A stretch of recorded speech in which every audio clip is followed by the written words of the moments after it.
Hello, everybody. Welcome to another Tuesday night bull ring. Rosie's out on the road, so I don't think she's going to be here tonight. I don't know if there's been a problem with sending invites out. Hadn't got anybody to come on. I sent out a buttload of invites, but oh well. So I guess we're just going to fly solo tonight, and we'll run a little while. I'll try to take topics from the guest out there, and I just want to say cheers. We'll shot of liquor to start the night off. Some whiskey. Anyway, I'm here by myself, so I'll do this a little while anyway. And I got to go to work tomorrow, so we'll run an hour or so and call it a night. Hello, Smoking Locust. Al Osborne. Hello. All right, hell, I'll run down the field. I don't normally do that, but since it's just me, we got Hidden New Manila's coin collector. Southern Style 357. I say Al Osborne. Smoking Locust. Buzz Fork 8. All right, let me get this mouse to start working. Here we go. Come on. There we go. All right, Tool Monkey. Southern Style 357. Sandy's Passions. Router 204. Bohemian Hunting Club. That's a cool guy. Buzz Fork 8. I said that. Linda Francine. Let's see. Did I miss anybody? There's probably somebody else in there I missed, but sorry if I did. I'm sure some other people will join. There he is. Gun Metal. Reloading from the Hot Pot. J. Greg Campbell. Zeus. What's up? So, anyway, here we are. I know most of the people, if not all the people out there in the audience is, let me, you know what? Let me share this to Facebook right quick. Bear with me.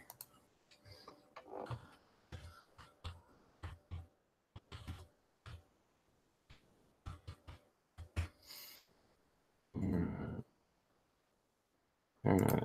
I almost posted a link on Facebook. Ooh, that would have been a train wreck. All right, back to business here. Let's see. What is that? Who's that? Hey, SoCal. What's up, SoCal? Digger Joe, what's going on? Anyway, what I was about to say is that all the gun hype going on. Oh my God, they got these kids.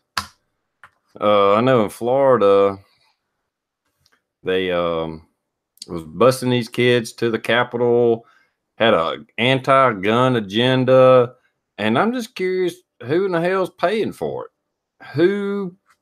Who's providing the literature that these kids are reading?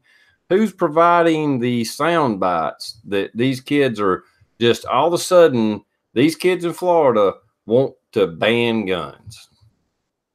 Period. And I know some of the politicians, even you Pelosi's and stuff, is like, oh, we need common sense, gun control, and all that. That's not what the rallies are. That's not what you're pushing. You want a gun ban. You want to take all the guns away from everybody. Period. I mean, there's no common sense gun laws. And even the semi-automatics, they're like, oh, we got to get rid of AR-15s. Nobody needs. I even heard kids, and you could tell they was scripted. I seen the behind the scenes where they were coaching the kids, giving them the stats and telling them what to say, and they kept fucking up, and they had to keep redoing it, and saying nobody needs a military-style firearm.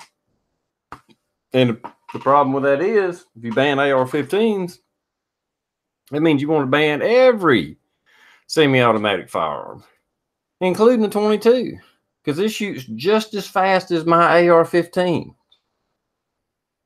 It only holds 10 rounds, but I can buy extra magazines. It shoots just as fast as my AR-15. I can shoot this faster than I can shoot my AR-15, matter of fact. So it's a bunch of bullshit. Mouse toes. Oh, okay. Hello, mouse toes. Bug out Brad, Tread. I'm going to butcher this. Marlacar 53. Welcome. Captain Shark. Yeah.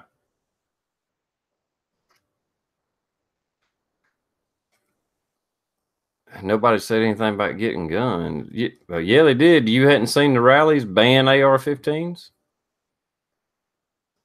That's getting rid of guns. Malakar 53. How banning a gun is not getting rid of guns. Explain that.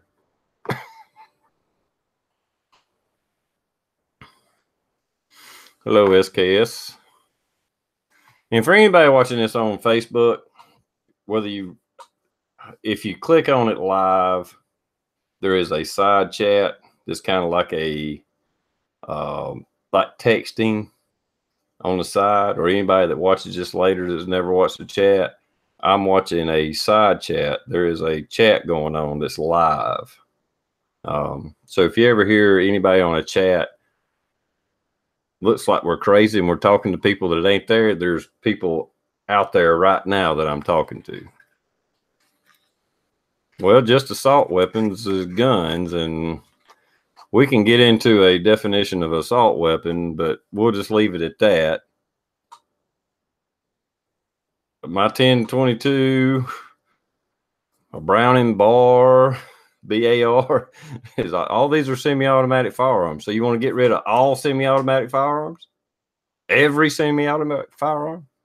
My Glock 19, my Glock 17 holds just as many rounds as my AR-15. Same amount of rounds. And it's semi-automatic as well. Where are you going to draw the line?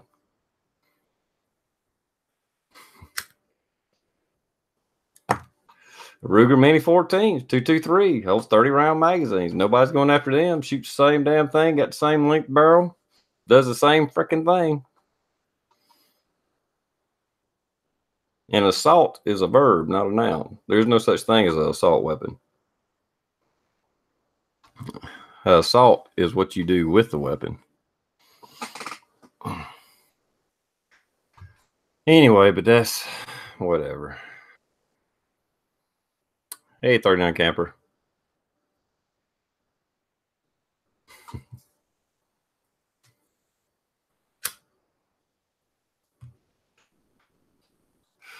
All right, what else we got going on? For the most part, we're preaching to the choir out there. There might be somebody that sees this that's on the fence or don't know what's going on.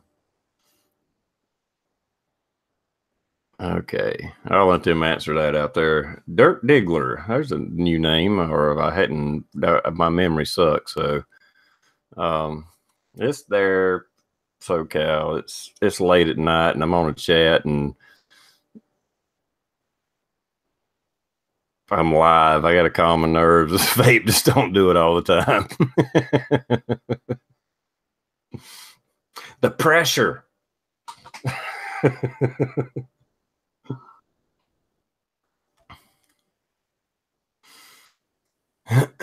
Is there anything else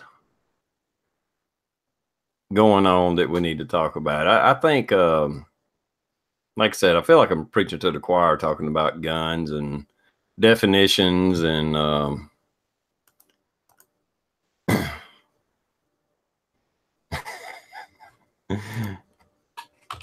things on that. It's very obvious that anybody going, okay, I don't know if the person that was there a while ago, I'll give you some a couple of stats right off the bat. I was trying to search, and there's been so much searching. There's been so much flooded to the internet right now, it's hard to pull up FBI stats. I mean, I did a 10-minute search and it was hard to find FBI stats. All I kept finding was CBS, NBC, blah, blah, blah. And so there was no breakdown. Okay, so just real quickly, I got some stats in my head, but I want to give you something off a website. And this is FBI, FBI.gov, UCR.FBI.gov. The U.S. Department of Justice Federal Bureau of Investigation. So this is the best official site, not a news, not whatever.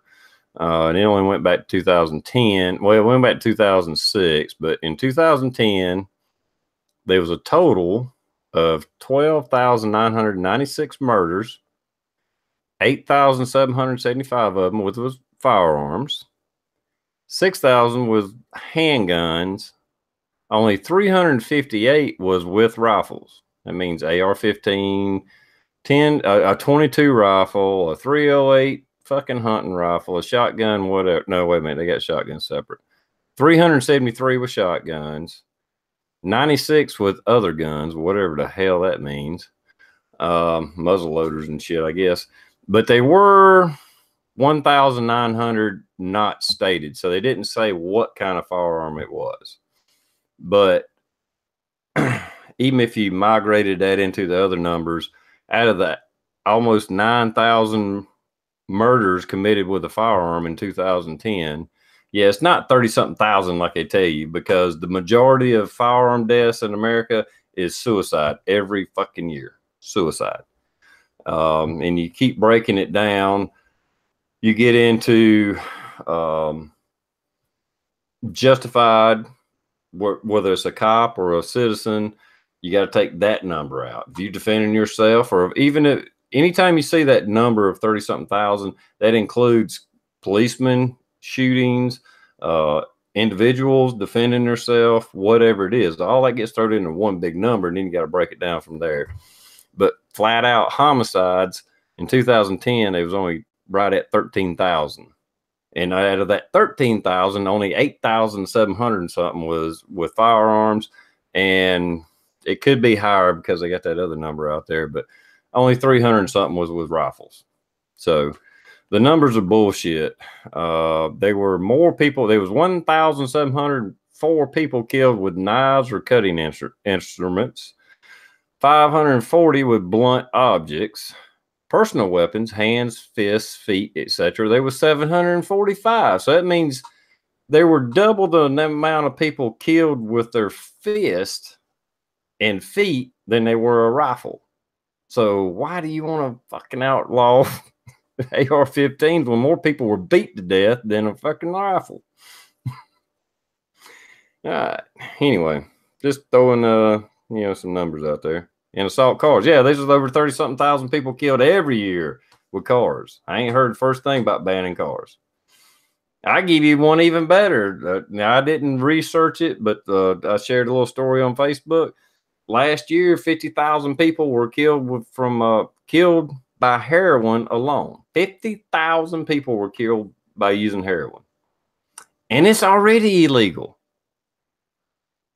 And if you break the numbers down to where there's only 8,000 to 12,000 people murdered, homicide by guns, that means it's damn near 5 times as many people as killed by heroin that is already illegal than firearms, much less AR-15s, which is like, okay, this year the number will go up, but it's in the teens at best. Yeah, it's crazy.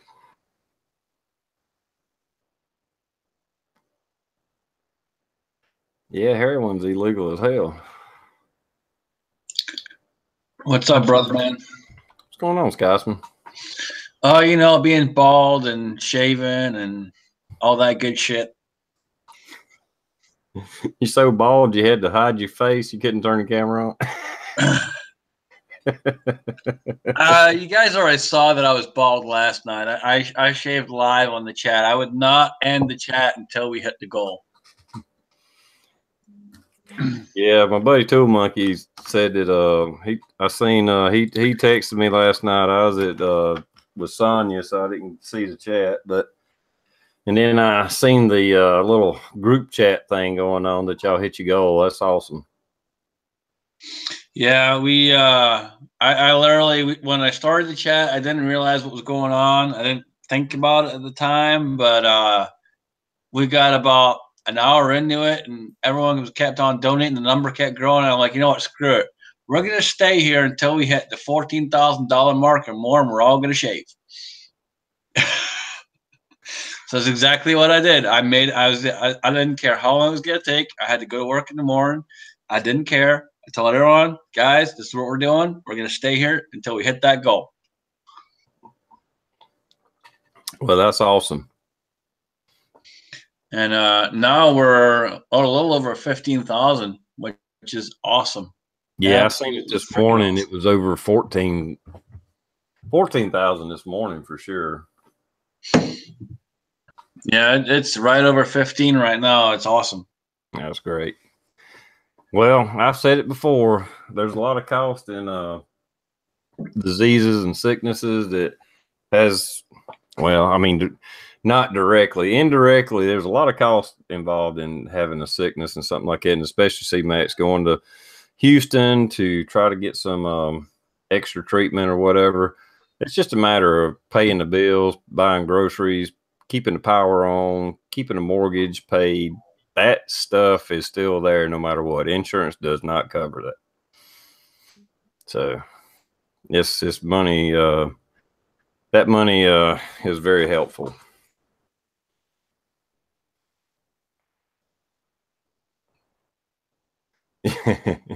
Compton Terry. 10 times as many people drown in the United States than are killed by all rifles combined. If you want to start saving lives and start filling in swimming pools in Florida. Exactly. It's insanity. It's hypocrisy. If they're worried about 17 children being killed, and if we need to ban guns so not another child will be killed, that means we need to ban cars. We need to ban swimming pools. We need to ban knives. If you think if the left thinks that that's going to save one life, and if that is the case, if you're worried about saving one life, which used to be the big thing, if it only saves one life, well, how many lives are saved by guns every year? If it only saves one life, give a teacher a fucking gun.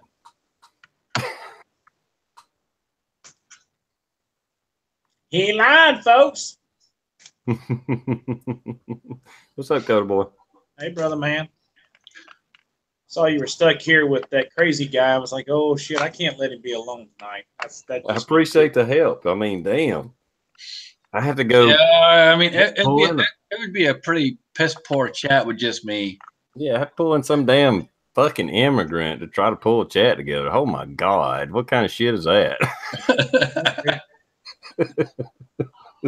I can't stay long. I've got hardly any battery. I don't know what my internet is. My internet connection okay? Because the last time I tried to do this shit, it was just junk. No, you look good, man. Looks clear. Don't tell me it looks good. Yeah, well, that's what I mean. I had to refrain. I had to. He sounds good, but he doesn't look good. But it's clear. All right, well, that's good. Anyway, I got about 29% battery on my phone. I'm just gonna stream through this thing. I just got done reloading, ranting about that damn Trump deal. Yeah, that's fucked up. Scotsman, why is your camera not working? Do you have a complex about your new appearance? Look. Fine, you fucking asshole, calling me out. He probably looks like he's 13 or something. I know, dude. Dude, seriously, you look great. There it is. You look handsome. I look like shit, you asshole. No, you look awesome, dude. Come on, I like the new look. It's good. I look like shit, but it was for a good cause. I watched that chat last night, and yes, it was, man. I was really enamored by how you guys were following the donations through. But I'm going to tell you something. You guys did a great job. I love it, man. Way to go. Appreciate it, man. I wasn't going to let it go. I said it earlier before you jumped in. I said it earlier. I wasn't going to let it go until I hit that goal. I would have stayed up all night long. I wouldn't care. Well, there it is. Well, I hope it keeps going, man. So we're going to be TR. I don't know if you remember, you saw me do that. I was going to ask if we could do the drawing on your Sunday night chat, if that's okay. Yeah.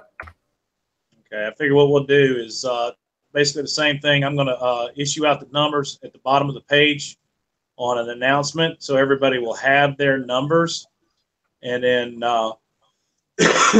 we'll just do a random deal when you do your channel thing. And if you could just show everybody the random counter, and whoever wins it, and then we'll get you in touch with C-Max so he can arrange for shipment and transfer of the gun. That'd be a good way to do it. But yes. Oh, it's been a long day. Anybody watching my chats, if you don't know this shit's legit by now, you shouldn't be watching anyway. If you don't think it's legit, just go somewhere else. Yeah. You know what? I don't know a whole lot of people that don't think it's legitimate. We're very good, trustworthy people. The funds are going to a good cause. They're going directly to him. No one's touching it. So I'm relieved that it's going to be over with. But we're always available if somebody needs a helping hand. You know what I'm saying? So that's the good part about it. Well, I have never had anybody accuse us of doing underhanded giveaways or anything. I was just kind of throwing that out there because we was talking about doing it on my chat, and I was just saying, anybody that watches this chat, they know we fucking on the up and up. If they didn't think we was on the up and up, they wouldn't be watching this shit anyway. No, that's right. I'm trying to figure out. I'm trying to get these bullets out of this tray without. There we go. All right, there we go. If y'all can still hear me. What you reloading? 9. Okay. We got the big 3 gun coming up this weekend. Very excited about it. And it's so funny because everybody says it's not worth it to reload 9mm, but when you've got powder and primers laying around, and all you got to do is you order 1,000 bullets for $60. It's $60 for 1,000 bullet rounds. So it's one thing or another. And then next month, Big Blue. So what you using there now? You got a turret press? Little turret press. Yeah, those are pretty. Turrets are pretty good compromise. I helped a guy get set up. Rick and I did a little comparison a while back when he and I were talking on the phone, and he was on the Dillon and I was on this thing, and I loaded 33 rounds for his 100 with this guy, and I wasn't trying to rush or nothing. So it worked out quite nicely, man. And what I'm doing at home is I'm going to keep this guy set up for 223, and then run the Dillon set up as a 9mm, and then just keep this around because I've got the 45 ACP dies for this thing, so I can switch those out in about 3 seconds, and just use the Dillon straight up for 9mm and run the daylights out of those things. Honestly, where you're saving the money on the 5.56 is when you're loading the heavy grain, the 77 grain or 75 grain. That the 55 grain, hell, I got 1,000 rounds coming tomorrow. It was 30 cents a round, So, yeah, I was talking about that, I think, Sunday night. If you're just loading plinking rounds, 50 grain, 55 grain, I just don't think it's cost effective to reload them. You do save money, and if you got a Dillon, you can knock them out and all that. But the prep, especially if you got brass that you got to get the military cramp out of, then you got to size it, and then you can reload it. And then the few dollars you save, it just ain't worth my freaking time. I figured up I was only saving about $30 a 500 or something like that. Well, yeah, but the time is what is the big thing. But here's the thing: it's a lower cost now for the ammo, but God knows what'll something happens in the future. Your reloading cost could be half of what Plinken rounds were selling for on the open market. I mean, if you recall, shit, you couldn't find 5.56 for less than $8 for a 20-round box. Oh yeah, So, yeah. Now don't get me wrong. Have the powder, have the primer, have the brass, have the bullet. I know I've talked about it before. That's why I got into casting 223 bullets, because you couldn't freaking buy them. So I started casting the damn things, and so I got ability to cast my own 223 bullets. I've actually, to be honest, the price has come down. I hadn't cast 223 in a while because they're for my time. It's not worth it. I can buy 1,000 rounds of 223, just 55 grain plinking bullets for like 80 something bucks delivered to my door. Yeah. So every once in a while, I'll just buy 1,000 bullets.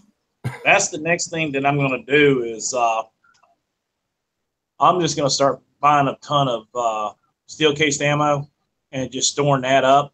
I'd rather have brass on hand, but it is what it is. I just want to look at this year, especially in the next year before the election, and everybody can call me crazy, but the idea is to have enough stocked away that I don't have to be concerned.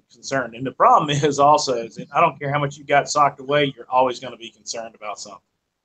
So, what do you do?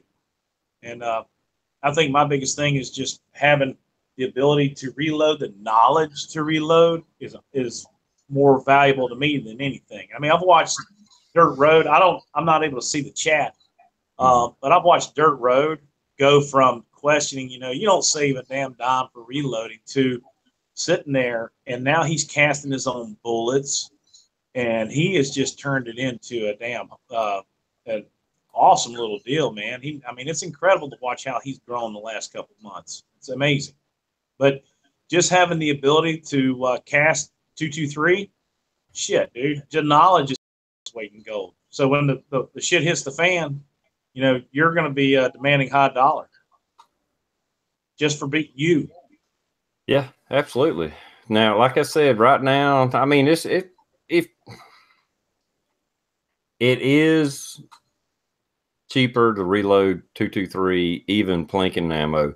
But if you're looking for specialty loads, or you're looking for heavy bullets, you're looking for precise ammo, by all means, reload that shit. Yeah. I'm reloading. I think if I did a cost on it on a 75 grain Hornady open tip Motel Hollow Point, running about 28 cents a round, compared to trying to buy it. It's $1 a round for the Black Hills, or even more, $1.03. So that's where it really does a great job. And I think the last time I reloaded a squib when I was on your chat. Yeah, being distracted is the easiest way to get a squib, no doubt. Oh. But now, as far as pistol, you don't have all that prep, the case prep and all that, compared to a bottleneck cartridge. Even if you're buying your bullets and you're not casting, it's still cheaper. Not compared to buying even steel case 9mm, like some Wolf or Tula 9mm. Maybe not compared to that, but Jesus God. You two make your twins, man. Well, at least you're separating them. If they was beside each other, we couldn't tell what was going on there other than the flag. Don't ever fucking compare me to Jan is fucking gay. The difference is I make this. We'll just start calling you Scott the gay. How about that? Fuck you. Scotsman in the gay. Scotsman in the gay. Y'all could have your own fucking talent show, man. Variety show. That's funnier than shit. All right. Well, now that you got some company, TR, I'm going to go. I got to take my boots off and head to bed. I got to be up at 4:30. But you guys have a good night. Jan, be gay or whatever you are these days. Good to see you, man. Throw that shit back so we can know what you look like. Later, Cutter Boy. Y'all be good. Take care. Well, thanks for coming on, Alan. Oh, my pleasure, TR. My pleasure. Always. Like I said, I hadn't got caught up on the chat y'all had last night. I watched part of it today. I watched up to the part where you were shaving your head and getting it all in your keyboard, and every once in a while you'd forget to turn your mic off. So all you heard was, and everybody was like, I think he forgot to turn his mic off. Yeah, my clippers are absolute crap, and I've got like burn marks all over my skull from that damn piece of shit. It's irritated as hell. I was gonna blade it down today, but I looked at it this morning. I was like, I take a blade to that fucking thing, my whole head's gonna be bleeding. I really need to get a better set of clippers for damn sure. Yeah, that was cool. That was like I said, I gotta go back and watch it, and I will. I'm bad at critiquing myself, and be honest, I mean, I actually enjoy going back and sometimes watching chats, even if they are 2 or 3 hours. I'll just sit and watch it. Like, I don't watch TV, I watch YouTube. So I watch videos, I watch chats, even if they're afterwards. I try to catch them live when I can, but you guys know how it is. You can't catch every chat live as much as you want to. We got lives outside of YouTube. I mean, I know it pays like dollars a year to be on YouTube, but well, only to some. How are you rolling in it? Yeah, only to some of you. I just went to go open up my my video manager to find the link, and there's a big giant blue bar across the top that said, "Fuck you, we're not paying your ass." So yeah, I do the same thing, TR. I'll go in, and even though the chat's done over with, the only disadvantage is we don't get to see what's happening in the side chat. But I still watch it. I don't watch regular TV. I don't even have cable service. So I don't either. I do have Amazon Prime just because I order so much shit from Prime. So I got one of those Fire Stick things. So I got that. I can, kind of watch movies or whatever. But that's it, Hell, even my HD antenna went out on me. I had a little powered HD antenna. I can't even watch local channels. I have no TV other than Amazon Prime. And I seen Big J out there. He said something about listening to the chats on the way to work. And I've had several people comment to me that they do that as well, like after my chats. So look, I listen to it on the way to work or way home. Like myself, it's like a 45-minute drive for me to go to work, and then 45 minutes to go back. So I can fit in a damn near 2-hour chat just on the way to work and the way back, or just listening. Just pop in the earbuds and listen to it instead of the radio. And I do that too. Videos is hard to do that, but a chat, most of the time you don't have to see what's going on. You can just listen to it. Yeah, especially when you have a crew like you do at the moment. Yeah, I mean, who wants to see this? You ain't getting any fucking views at this point. You're fucked. We'll have to come up with a new tab. Instead of views, it'll just be listened. Shit, who didn't want to listen to it?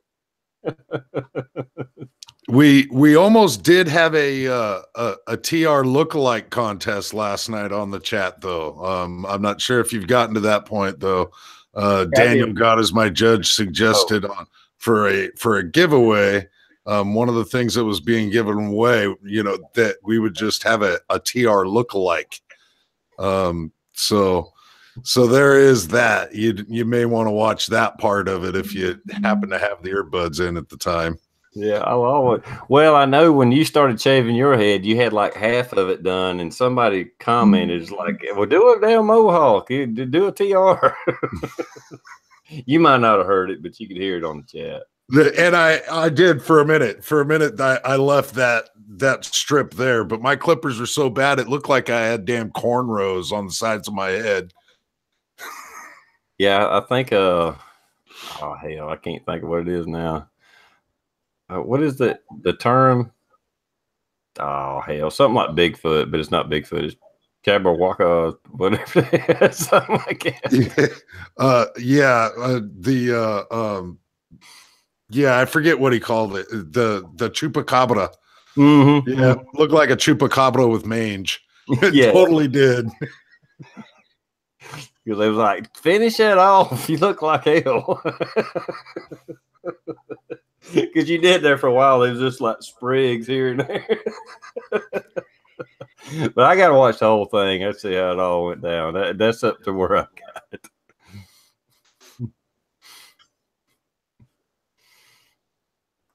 Yeah, So we I had a great guess, night. We had a wonderful push for the cause. It turned out really, really good, as you can see upon the Scotsman's face. Well, I would imagine, from what I understand on how the past goals were on some of the giveaways, that the goal has been met for the other people giving away stuff. If there's a deadline I hadn't heard about, y'all guys let me I know. gotta get with Bald and Curious and figure out when we're gonna start raffling all this stuff off. Because yes, the goal was met. So not only are they included in the flash raffle, they are included in the raffle that Bald and Curious and everyone else has going on. So, Well, the reason I ask that is, I don't want people just to stop giving if they're still interested in getting in those giveaways. You know what I mean?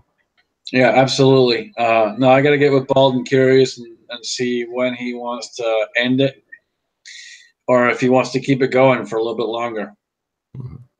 Yeah. Not just about winning a gun, but it is out there. I know it don't matter to me. I just donate to be donating. Yeah, Not to be just donate. I donate to help CMAX, period. Let me rephrase that.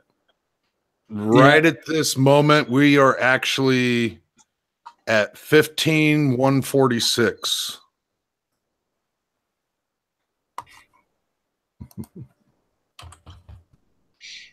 It's absolutely we surpassed the double set goal that Scotsman originally set forth, and the double set goal that's instigating all the other raffles. But the man needs everything that we can give him, all the support, all the love, all the prayers, anything that we can give him.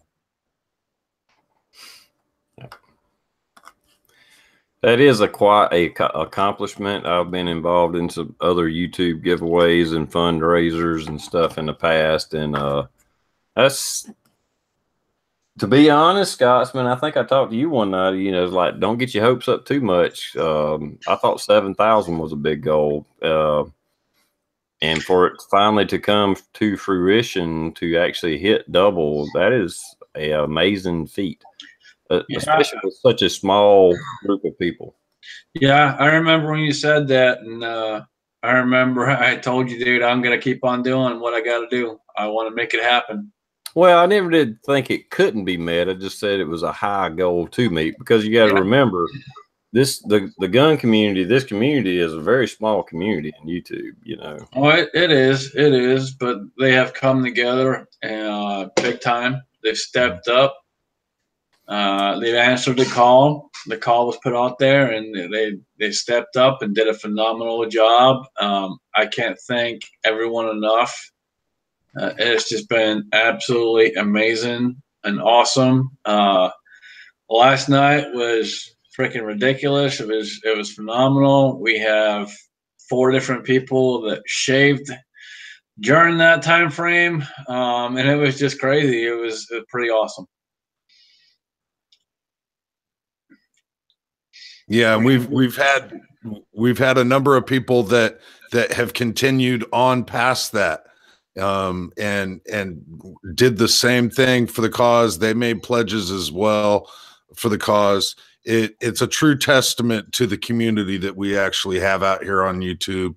Not to get all lushy about it, but it really shows this community has got some serious heart. Yeah, I invited someone on my chat that's never been on my chat, Wheelchair Warrior, and he stepped up right in that chat and said if we had X amount of money, he would do it right there and then, and he did it. He stepped up right there and said it live. I'm going to do it right now if we had this much money, and he did it. No problem. Didn't hesitate one bit.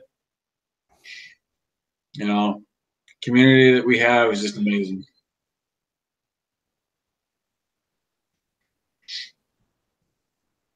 And funnily enough, I went to the store and bought beer, and I didn't get carded. I'm not quite sure how.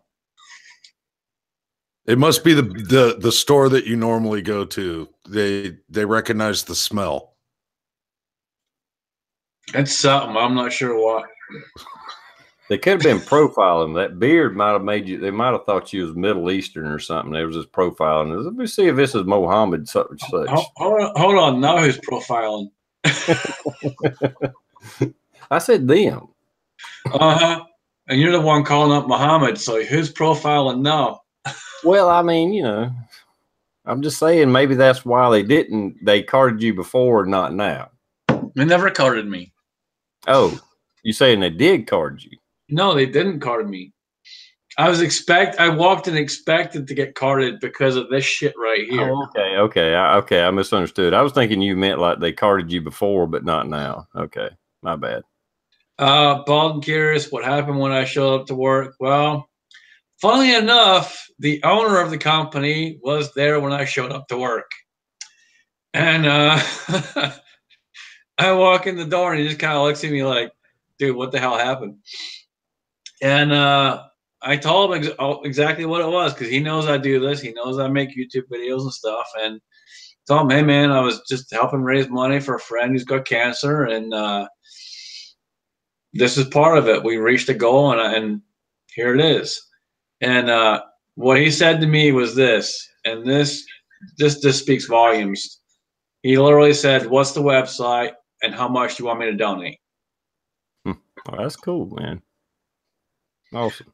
So I wrote the website down for him, gave him the link, and he went over and put some money into it too. So that's what happened, Bald and Curious. I figured he'd just say, it's about damn time you take this job serious and clean your ass up. No, I think he should have bricked when he saw me, actually. Yeah, I pretty much got the similar thing. I walked in to do some banking for my facility, and one of the guys there, he's got like this curly Q mustache and beard, and he's like, hey, what happened to the beard? And I went to go pull up my stocking cap, and I'm like, it's not just the beard. Like, what? Like, well, yeah. And I basically told them the same thing. And they're like, oh, really? Yeah. And I wrote it down as well. Basically gave them the information to do the same. And I got the same thing at work as well. Same, almost word for word. I do apologize if my lighting is a little bright and shining off my dome, though. Yeah, yours is definitely brighter than mine, dude. You're definitely shining pretty good. Bald motherfucker.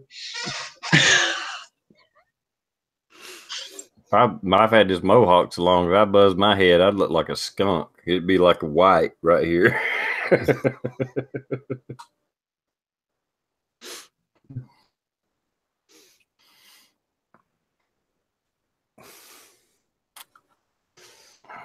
Yeah, I could do my my TR impression right now, really, if I forget who it was. Damn. Somebody, and I actually thought they had a mohawk there for a while, but they took a black sock and put it on their head, and it looked like it had a damn mohawk on my chest. It's like, what the hell is it? They even got a mohawk?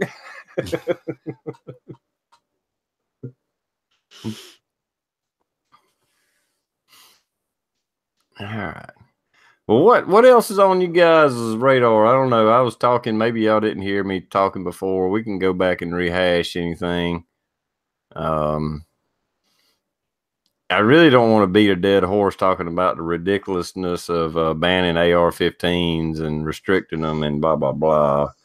But, I mean, like I said, because we're kind of preaching to the choir out there. Yeah, it was Blue. Mindy, yeah, Blue did it. I forgot it was Blue. It from just the video, you know, the cam for his computer or whatever, it looked like he had a damn mohawk.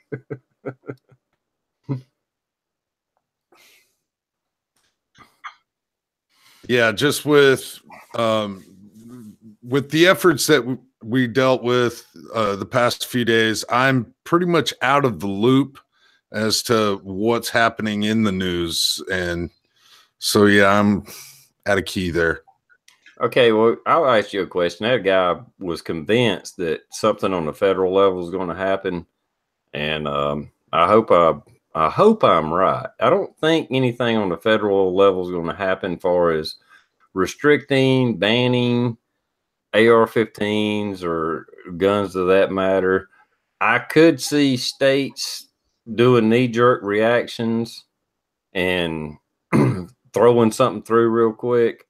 Which they're just chomping at the bit and waiting for an excuse. You know, they're not going to let a good opportunity go to waste. And I could see that happening. And anybody with a sane mind, I don't know, maybe I'm wrong on this. I forget the quotes, but I've heard this before. You never make political or legislative decisions based on emotion. Emotion should never, ever be used when making law. It should be thought out. It should be processed, thought about, debated. You can't go by emotion, because if you're going to go by emotion, we might as well have fucking mob rule in a democracy, and we do not have a democracy in America. So I don't think I don't think people get that. Everybody screams democracy and, well, if we make the most noise, we'll get our way. And sometimes they do, but that's not the way it's supposed to work. That's not what we live in. We live in a republic, and most people don't get that. What do you guys think? I'm not trying to coach you. I'm just throwing out my opinion. No, it's sorry, let me my head's a little itchy. No, it's true. It's sad. Politicians are not there to help. They really are not. They're there for themselves. They're there for their cause, for whatever they want to do. And unfortunately, a lot of these cities do pass their own laws. When they see this stuff come out, they jump on the bandwagon and they try to get shit through before anything else happens on the federal level, which just sucks. You know, it's just one thing and after another that we have to keep on battling. So.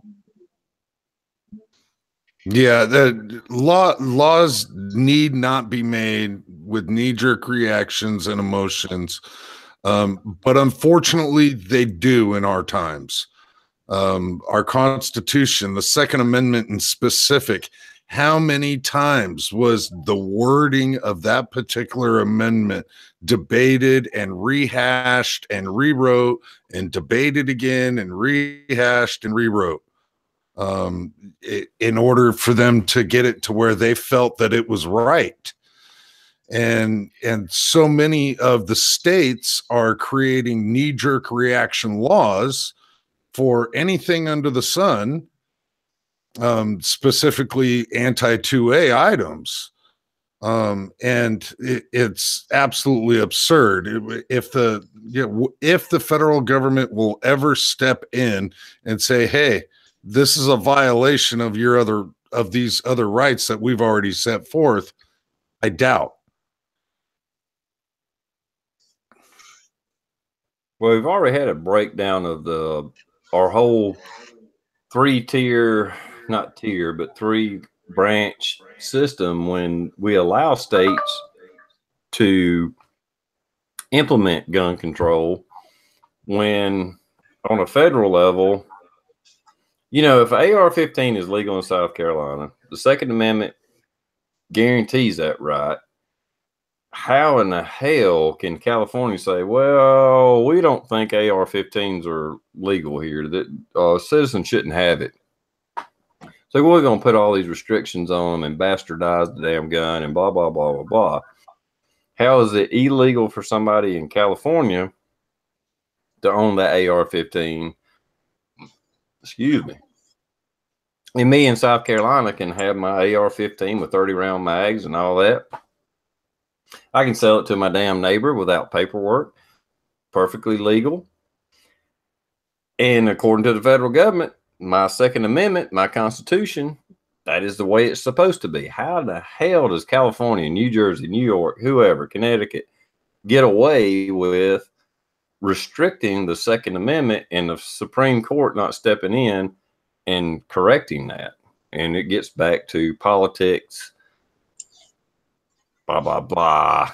You know, I don't know what the answer is. I'm just telling you that the system has failed. Yeah, that's one of the biggest problems in my opinion, is we have a law of the land, and that law supersedes the law of the states. So why the federal government doesn't step in and dictate to the states, hey, this is the law and you guys cannot make laws past this, is completely absurd to me. Okay, and I'll give you a prime example how this is all flip-flopped and fucked up and all that. Don't get me wrong, as far as I'm concerned, marijuana should be perfectly legal. As far as I'm concerned, really heroin should be legal. If you're going to be a heroin addict, you're going to be a heroin addict. They've already proven that, whether it's illegal or not. But in California, you can't own a flat-out AR-15 without a bullet button, blah, blah, blah, all the horse shit that goes along with it. Fixed magazine and all that shit. You can't own AR-15, even though the federal government says it's legal, but you can smoke pot, which the federal government says is illegal. They don't go after California for their illegal use of federally illegal use of marijuana, but then they allow them the use of, to ban AR-15s. That is the hypocrisy of our government, and it just shows how flip-flopped, upside down this fucking world is we live in. Well, it's so that they can have the best of both worlds. Say you're a grower in California trying to do everything by the book, and don't ask me how I know this. But you'll actually have law enforcement, local law enforcement come in and do inspections, and they'll see exactly what you're growing, how much you're growing, check all your paperwork, check all the prescriptions, make sure that you have all your ducks in a row and everything else. At some point, they decide that they want to get rid of your operations entirely. They bring in one federal agent along with all this other law enforcement and the task force and knock your operations down. So they can have the better of both worlds. However, they want to be able to do what they want to do when they want to do it. That's the only way I can see why the federal government allows the states to create laws that are against the federal laws.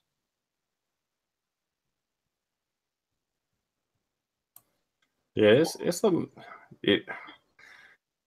I'm not a scholar, but if you read the Constitution and study it, and then look how things have gone, how laws have been passed, how things are being implemented and not implemented, it's just really disgusting, to be honest with you. It's just flat out disgusting. It's like, you know, it's like, do as I say, not as I do. I choose to enforce this law, but I don't choose to enforce that law. It's a mixed up freaking world. I still think America is a great country to live in. I live in a very free state. I won't say it's the freest state, but South Carolina is a pretty good state to live in. You know, it has some things about it I don't like when it comes to firearms, but still at the same time, I mean, when I go into Walmart, I'm packing a fucking gun, you know, and there's nothing nobody can do about it. So I feel protected, you know, but I don't know. I mean, I hate to just keep on harping on guns, but it's the second of our amendments. Where do you draw the line? What amendment? What right that we gave ourselves are you willing to compromise for safety? You know, and there's pretty sure it's Benjamin Franklin that had the famous quote, anybody willing to give up liberty for safety, if you're willing to give up liberty for safety, you deserve neither. I know I'm ad-libbing that, I'm paraphrasing, but to that extent, but it was very true. If you're willing to give up any of your rights for some temporary safety, you don't deserve either of them. And I do believe that to this day. Those are some very smart men. Our founding fathers were some freaking brilliant men, and they tried their best to write a constitution that we couldn't bastardize. And within a few years, I'm a son of a bitch if we didn't start fucking it up. Well, it's just like the inspections by TSA before you get on a plane. Yeah, we understand the necessity for it. We understand it. But there was a huge debate in those days before all that got implemented on how much of this is an invasion of people's privacy. Is this a violation of the Fourth Amendment? And I say it is. Now, if American Airlines or United or whoever else, if they want to do a search of my bags, send me through a metal detector, blah, blah, blah, they can do whatever they want. If they do it, it's not a violation of my rights because I have a choice. I can either fly their airline or I can drive, not go, whatever. But in order to get on a plane to go anywhere, the federal government gets to raffle through my goods, give me a body scan, stick their fucking thumb up my ass. I'm pretty sure they violated my Fourth Amendment right if I just wanted to fly from Greenville to Atlanta. Hold on, they violated more than your Fourth Amendment right if they stuck the thumb up your ass. Exactly. But when you go into an airport, you give them the right to do that. And from what I understand, if you turn around and walk out, then you automatically are damn near fucking arrested because you didn't want to go through it.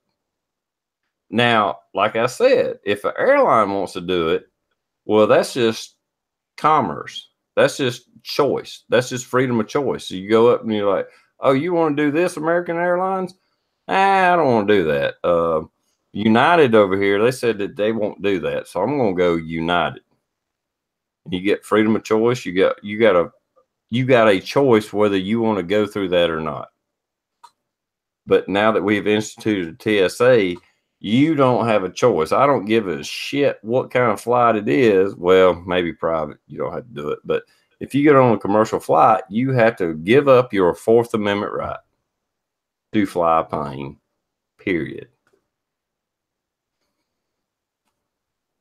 That's the way I see it.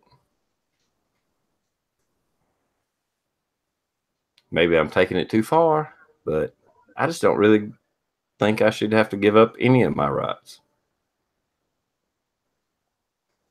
for whatever reason. Freedom isn't free and it isn't without risk. All right. Did I get too serious? You're good. Sorry, I was falling asleep. Okay.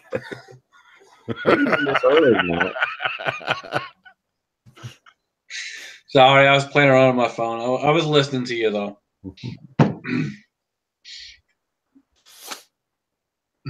Well, informed state of mind, Luke. What's the difference between flying and driving? Exactly. You know, I don't expect the federal government to stop me at a stop point, take me out of my car, rip my damn car apart, and search it for no fucking reason. You know, I mean, to a point, if you're pulled over, they have to have a reason to be pulling you over and blah blah blah blah blah. But if it's just a checkpoint, and they're like, well, we're gonna rip your car apart, we're gonna strip you down butt naked, we're gonna do this and this and this and search you for no fucking reason without any fucking cause, they can't do that. They have to have a fucking warrant. It's in the Constitution. I cannot be searched without a warrant according to the Constitution. So anytime you walk into an airport to fly a plane, they can't fucking search you without a warrant. They're breaking the Constitution. They're breaking our just basic rights. You can't search me without a fucking warrant signed by a judge, and they have to have a reason to even want the warrant, not just because you want to fly a plane. Period.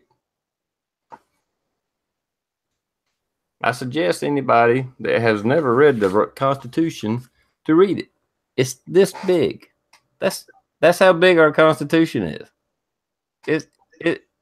You can read it through a few commercials, watching a freaking TV show. That's how this is our basic rights. That's how little it is. And guys, I'll tell you right now, even I have the fucking Constitution right here, motherfucker. But you know what I mean, Scotsman, and I know you do. Yeah. I know I'm preaching to the choir, but I believe the Constitution 100%, or I wouldn't be here. And that's why I have it right here.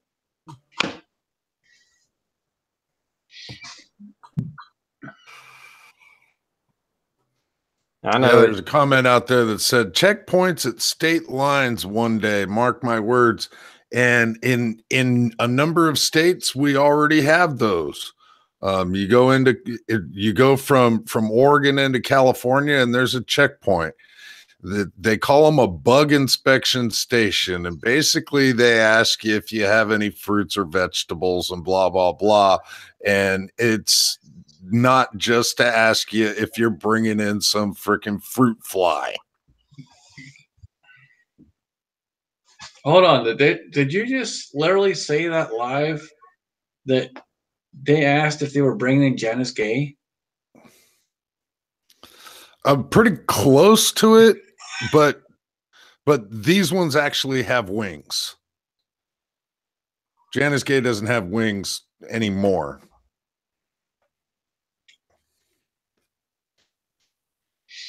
You lost your wings, huh? Yep. Janice is not only losing the wings, but losing the unicorn in a few days. But it'll always stick.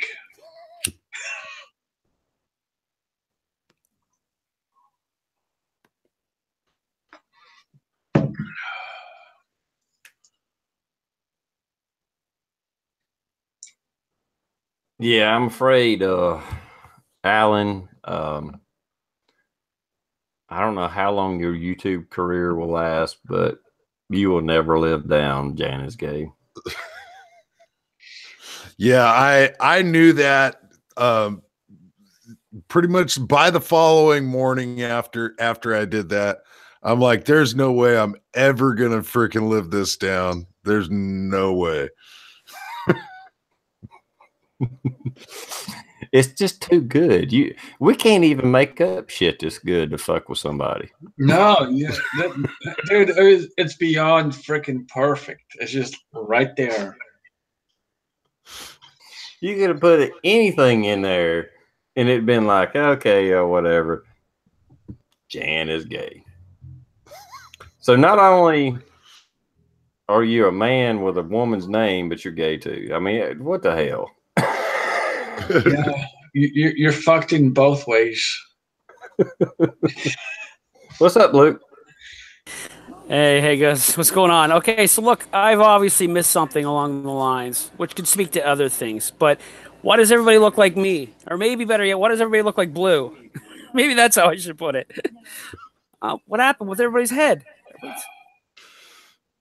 What am I missing? Well, if you missed it, man, last night on my chat, we were raising money for CMAX, and I would not let it go until we hit that damn goal of doubling it, which is $14,000. And when we doubled the goal, this shit happened live. Wow. I totally missed it. I heard about CMAX and everything that's going on down there. That's fantastic. Well, that's an amazing cause. I had congrats. made the pledge. I had made the pledge that if we got within $2,000 of the goal, that my beard and my hair was gone. And so I was the first one on the chat to start having at it. And then we had another one. Then we had another one. Daniel got as my judge. Not only did his head, his goatee, but also his mustache, which he had since like junior high. And I think that was before the wheel was invented.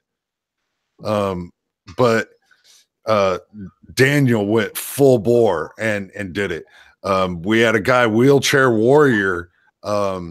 He put it out there at a certain mark. He was going to put the Vanilla Ice stripes in his eyebrows. And we hit that mark, and that dude went to town and put vanilla stripes in his eyebrows. Man, that's incredible. Well done. Well done, guys. That's fantastic. I didn't even know that. Well, I had heard about it. I seen that there was there was stuff going on there certainly for CMAX, and I haven't been into YouTube as much as I should be. But my gosh, good for you guys. Wow. Huh. That says something right there about community, doesn't it? I know. Yep. It's good, man. We've been saying it for a long time, man. This community we have is awesome. It's we're a tight knit community. That's how we roll. Yeah. All right, Scotsman, we can't lie to him anymore. It was an elaborate ruse. We all just think your look is the way to go, so we went there.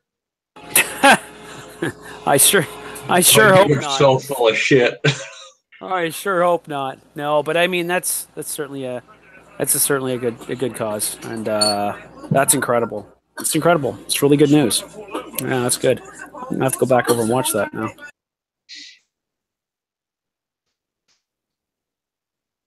I did my first time I cut my hair. I was already going into law enforcement, so I wasn't worried about it. But I had hair that I could tuck into the back of my pants. I have Native background. It's a thing we do in my family until you kind of get married. But I was going to law enforcement, so my hair had to go. So there was an opportunity. Certainly, it was law enforcement based. It was Cops for Cancer, and so that was when I did my hair, and it was pretty good. I raised quite a bit of money, and it was good. Good cause. All right, so yeah, it was cool, and never looked back. Never had long hair again.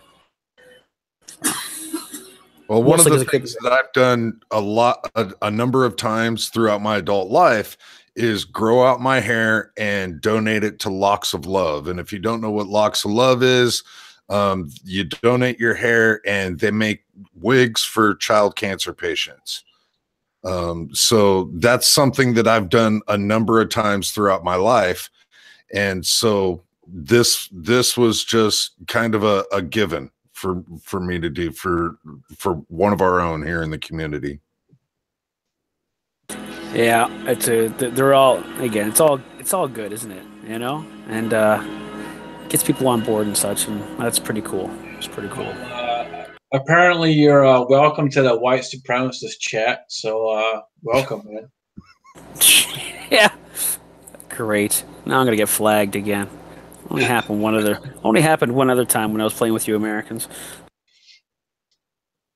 Whoa! What's up with that you crap? Well, there's you and there's us. It's definite, true. Actually, we have a border that actually supports my answer to that. But there's well, we call it them and us, but whatever. It's like calling us you people. Oh yeah, that's true. No, up here in Canada, we are very politically correct. We don't even use mankind anymore. We use people kind. Oh yeah, I caught that. You poor bastard. So if you pull over a female, are you allowed to say ma'am, or can you not use pronouns? explains Canada to Americans? Yeah, it's getting. I'm. You know what? I'm not law enforcement, but I mean, if I go back, which is it's on the table right now. If I go back, I'm gonna have to ask that question because I don't know where we're at. I do know that there's a push for a different gender, title, and and I'm okay with that, whichever. But I certainly want to get it right because I don't want to get into that problem. But it's hard for me to say. Is this I don't know. I can't even say that because I got friends who are certainly, transgender or have gone through a change of some sort. They are who they are, and I certainly wouldn't want to disrespect them in that sense. So I mean, I don't know. It's, I don't know. It's different, and I guess that's just it. Somebody said to me, we talked about it, and they said, Canada wasn't the place that it used to be. I said, well, Americans say the same thing. Oh, it's not the way it used to be. And remember, back in America was, as the story goes. But my friend said to me, he said, but maybe it's not supposed to be that way. It's always supposed to be progressing, isn't it? Right? It's supposed to be evolving. It's supposed to be, they call it social evolution. And I said, yeah. And he says, and he says, you're 40 something years old now. You're getting to be that old person that says, God damn teenagers nowadays. You know what I mean? And all the people, that things are changing and I can't keep up with the changes. And I said, yeah, I suppose. And he goes, and you might not like what you see, kind of like in the Shawshank Redemption when, what was his name? Old fellow went out there and he got paroled and he got out and he says, I just don't like what I see out here, and I don't know anything about this place. And that was it. I don't know. It's progression. What do? You roll with it, or you take yourself out of society and you say, I'm just going to leave that to the outside.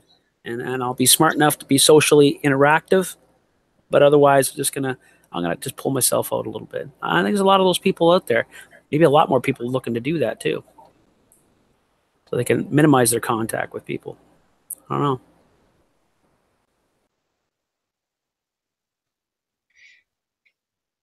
And I got lost. They was talking about strip clubs out there in the external. So funny, I was just talking about that before I came on. I used to bounce at one when I was 18, and it was a good time. It was a really good time.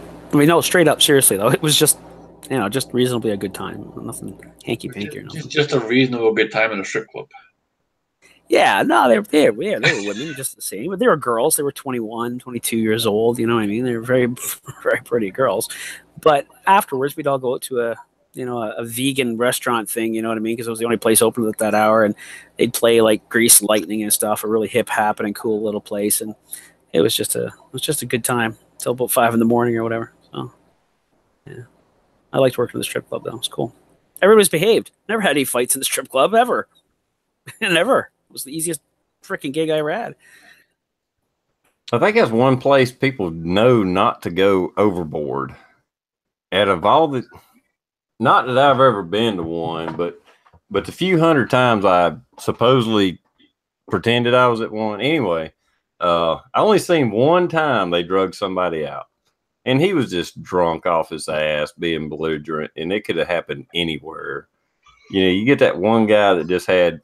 You just had that 10 too many shots, and just got stupid. It's not that he really assaulted anybody. He was just belligerent, and they just had to drag him out. That one time, So, yeah. Yeah, well, that happens just about everywhere, I guess. Yeah, exactly. More so in a bar, though, where you go to actually... But your goal is to drink, and there's really no other distractions besides the dance floor and maybe the band playing. TR, can you post a link to CMAX's donation page in the chat? There's someone asking for it. All right, let me find it. Y'all chat amongst yourselves, and let me go find it, and I'll dump it in the internal, TR. Okay, do it in the internal, and I'll put it on the external. Hopefully it works this time. We were having some issue with it last night. While I'm on here, I was biting at the bit because there was a little moment you guys were talking about. So I don't mean to go backwards, but you guys were talking about the bump stocks came into conversation probably before I was able to sit down with y'all tonight. Probably, I would assume so. I mean, he's just made an executive order. So what I'm suggesting is that it was kind of like, Atomic had said, but they started that bump stock, and then it's the trigger, and then it's just, you know what I mean, to improve the performance of the weapon or whatever. So they start attacking little things if they go ahead with the bump stock. But that's it. That's the catch, right? If you allow them to attack anything, there it is. But then in the other instance, to what we call any prudent person, right, or basically a reasonable thinking community member, could come up with a suggestion that a bump stock certainly is trying to divert a fully automatic weapon, ban that they have in place. So it seems sensible, right? But if they hide your guns, as in no open carry allowed, if they go to that in every state, and that certainly becomes a law, and then they go back to the idea that gun channels like this, for instance, you know what I mean? You can talk about it, but be careful what you say exactly, and you can't show them. I mean, this is what I'm seeing coming up next. Did anybody hear about Daily Shooter and that video that he got flagged on? Right, so he got a flag on his airship there.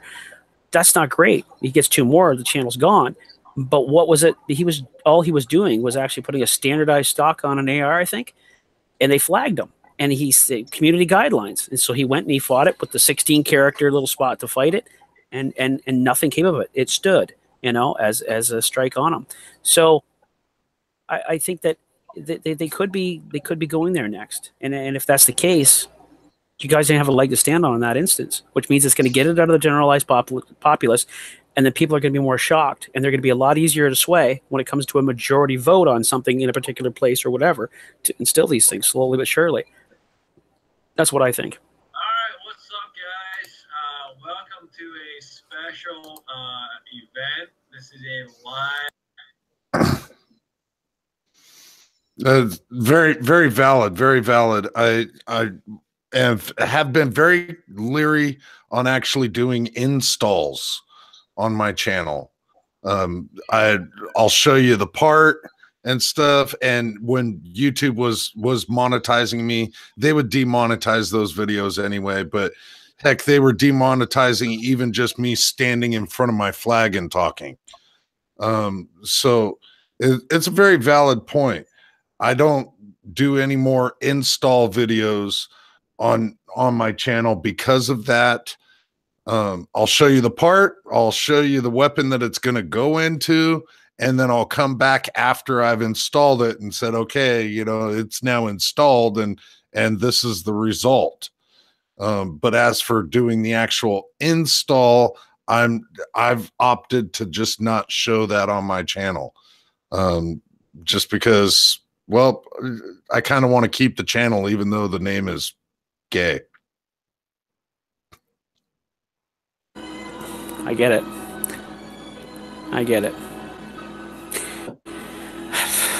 There you go, though. But there's hundreds and thousands of videos out there with little installs. People are getting flagged, not even doing installs. It's just literally a picture of a weapon on a table. They don't even have to touch it, and people are getting flagged for it. Just showing the tool. It's just like taking a picture of a hammer on a table, and they're getting flagged for it. It's ridiculous. Well, again, who is it that's flagging this stuff to bring it to their attention to begin with? Is it the AI that's picking up on it, right? The bots that's going to scan this stuff every time it's going around, or is it literally someone going in and flagging it? If it's the AI, we can fix that maybe. You know what I mean? In some cases, maybe not. But if someone's actually going out and flagging every one of them, then you've got a whole new problem, because then it's literally someone or some group of people are literally attacking it then. And if they're catching on to it, and that spreads like wildfire to say, everybody go do this, you know what I mean? Let's start eradicating it. I don't know, that's possible. And I think that'd be more dangerous. I have a very valid question. Jan is gay. You've had this name for almost 90 days. How have you not gotten a strike, and how the fuck are you still on YouTube? Very surprising, isn't it? But the fact of the matter is YouTube does not seem to have a problem at all with the name. I was kind of worried about it for a minute. And then I lost a few subscribers, and then I started gaining subscribers, and I would look to see who was subscribing, and there all these different gay channels and are in the name. So YouTube doesn't seem to have a problem with that terminology at all. There's one out there that I'm really amazed hasn't been attacked. And I'm not sure if I should say the name of it or not, but it's something that WTF SoCal has coined. And it's directed right at YouTube. And that particular one hasn't been attacked either. Every now and then we see them in the side chat. I don't think YouTube's gonna have a problem with you going after them. It could be. What if YouTube is not actually a left or a right agenda? It's actually based on what they say it is. It's not advertiser friendly. They look at the data, the metadata, and it goes, sorry, but these ones are just not where our mainstream advertising, where we have approaching YouTube or Google or whichever, they're not interested in putting on it. They're trying to distance themselves right now as a corporation, as a business aspect, away from firearms. The only ones that you could, which we find interesting, maybe it's firearms, related corporations that are not even able to get into YouTube. So that's my question. Does anybody see any advertising for any hunting, knives, firearms, anything like that? Does anybody see any advertisements on any of the YouTube channels for that? Yeah. I personally don't. The other day, I forget whose video it was. I started watching the video, and it started running the ad beforehand, and it was on a holster for a pistol. It was some holster manufacturer making a polymer or Kydex holster, I should say, Kydex holster. And so I had to sit through so many seconds, minutes, whatever, to watch. So it's like, okay, you're advertising on these. You got people advertising holsters, Chevy trucks, Ford trucks. Guess what? Gun guys buy Chevy trucks, Ford trucks. You can't tell me there's not a advertising. I understand it. I mean, if and I know there's a niche there for it. I'm going to get a lot of hate for this, but if you have a very small channel and a very small audience, I get that they don't want to spend advertising dollars on you. Okay? I get it. I've talked about this before. When I started, you didn't automatically get monetized. You couldn't apply for AdSense. You had to have 1,000 subs. You automatically had to have so many views. You had to, and then you had to apply to be an AdSense partner. And I think where people got it all messed up is people joining later on, where they said, you know what, everybody's an AdSense partner. You get a couple hundred views, boom, you're in. And we're going to advertise to everybody. And then you got Fruit Loops and everything else doing videos. Every Tom, Dick, and Harry thinking that, hey, I'm going to start a YouTube channel and get rich, and I'm going to have to work again. And so they're making all these stupid videos. And YouTube was trying to advertise on these videos. And some advertisers kind of like did some checks and seen where their advertising dollars were on. And it was like, hey, why am I paying for Marcy to walk her dog and 6 people watched it or whatever, and where there was actually some other bad things that happened while they changed the whole thing, because there were some jihadists that were doing YouTube videos promoting killing people, and Chevrolet and everybody else, their ads were being put on these videos where they were promoting jihad and things like that. That's actually where the whole AdSense debacle happened. And I don't think anybody here thinks that Chevrolet should have to pay for some Muslim Islamic jihadist to do a video just so you can get paid. If you think that, what the fuck? What the fuck? I get it. If I was Chevrolet, if I was TRprepper making leather belts and I want to give advertising money to YouTube, and they say, okay, we're going to distribute your advertisements throughout YouTube, and it turns out it's on a fucking jihadist website that promotes killing fucking infidels, and I say, you know what, fuck you, YouTube, I'm pulling my money back. I don't frown on YouTube for saying, you know what, we need to change our advertising platform, because that's exactly what the fuck happened. Does anybody not get that? Did anybody not get the memo? That is totally what happened. It is. As far as I'm concerned, it's just smart business, you know. But you're right. There's a niche. So maybe even they're doing it geographically. So let's just say in the southeast section of the United States is a big gun community, right? It's got a lot of, that's a lot of gun ownership in that area. YouTube literally might, say, well, we're going to actually allow some of that advertising to go over there, and so on. The rules would be the same across the board, but where they put their advertising dollars, if they can figure that out, it would make sense. And every 3 years, every 2 years, every 5 years, they do a big revamping. You know what I mean? And to me, that's like spring cleaning. And I would suggest that is part of business. So I think you're bang on, TR. And that's all part of the algorithms. The algorithms are looking to see what you're searching, what kind of videos you're watching, and they're going to tailor that advertising to whatever you're watching. The predominant commercials that I see see that holster video. I see USCCA videos.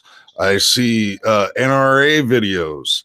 But I also I start looking into casting equipment and video equipment and video software, and all of a sudden I'm starting to see software for video editing and commercials for cameras and this, that, and the other thing. They're watching what type of content you're looking for and tailoring the advertising to that. So the algorithms do that already.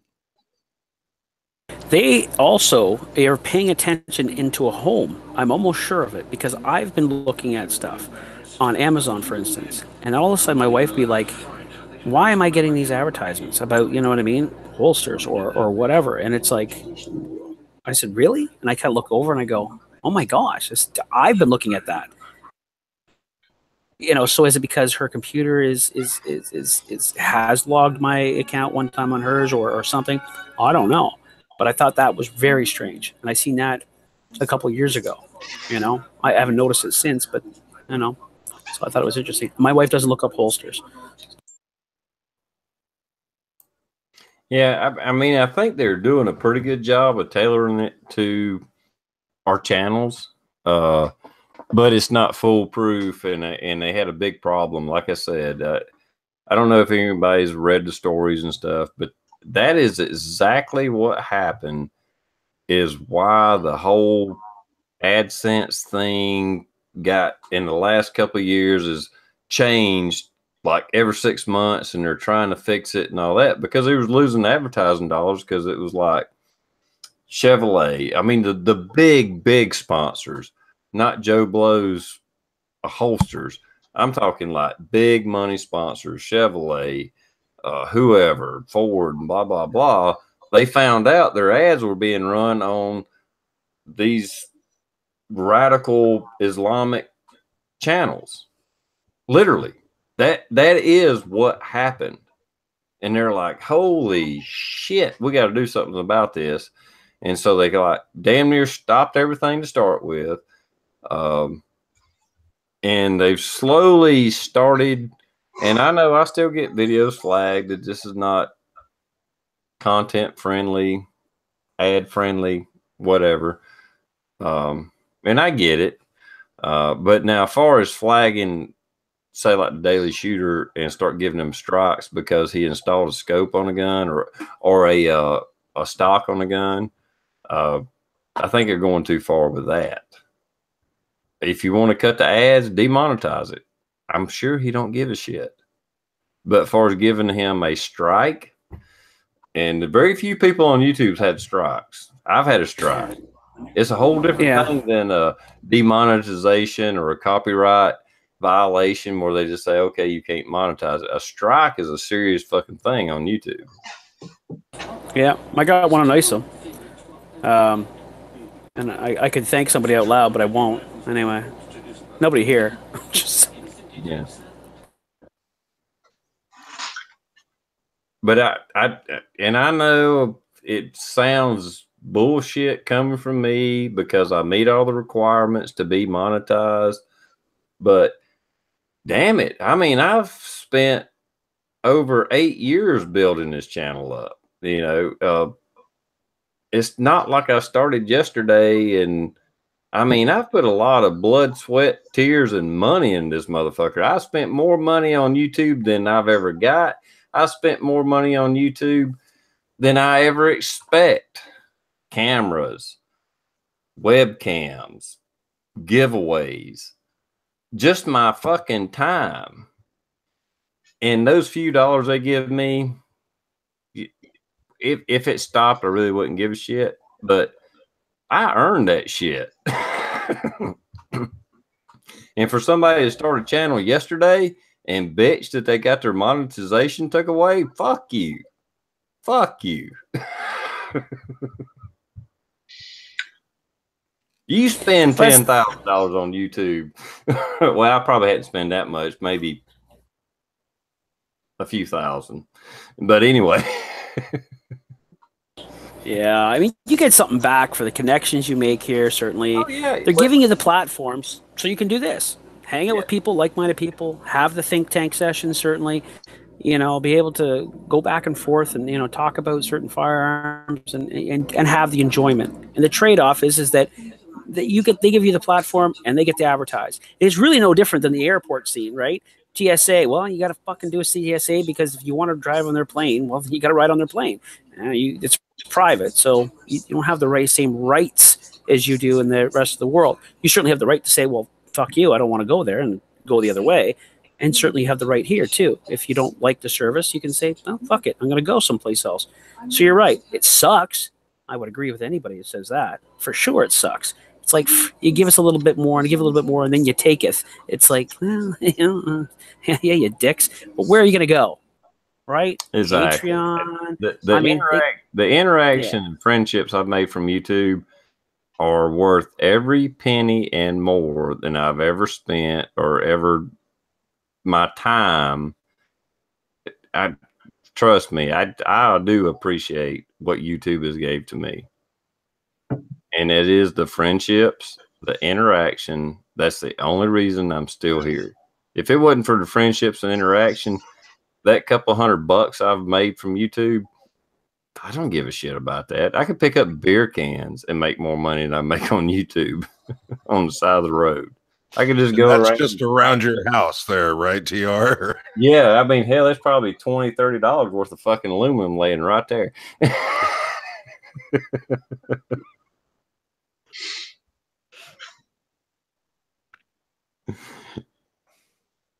But yeah, I mean, seriously, I mean, it is a community. I never thought YouTube was a social media. I thought YouTube's where you went to watch music videos. And then I found out, hey, you can watch how-to videos. And I started making videos, and then literally, I know I've told this 100 times, I won't say it again. When I first started putting up videos, I only put them up on YouTube to share to Facebook, and then I kept getting notifications. I'm like, who in the fuck are these people watching my videos? How did they find my fucking videos? Who are these people? What's a subscriber? What does that mean? Because it was like 2010, you know. And the same shit kind of happened to me at first. For the first entire year I was on YouTube, I didn't even know people were commenting on my stuff. I never got notified of nothing.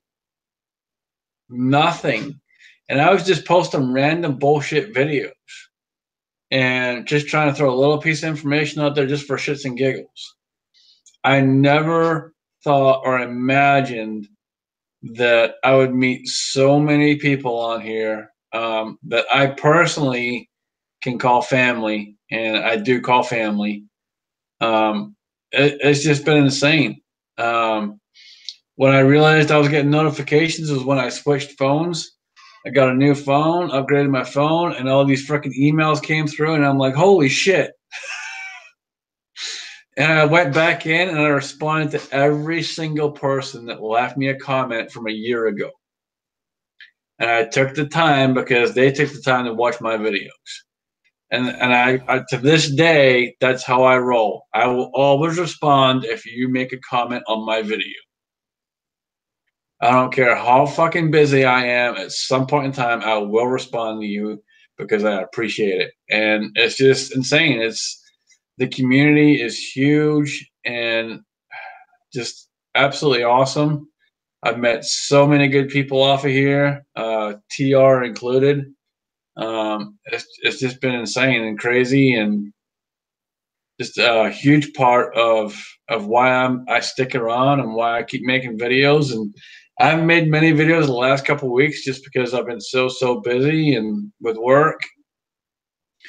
And how the last 2 days I did 2 chats for CMAX back to back, and shit, that was 6 hours alone on live on YouTube.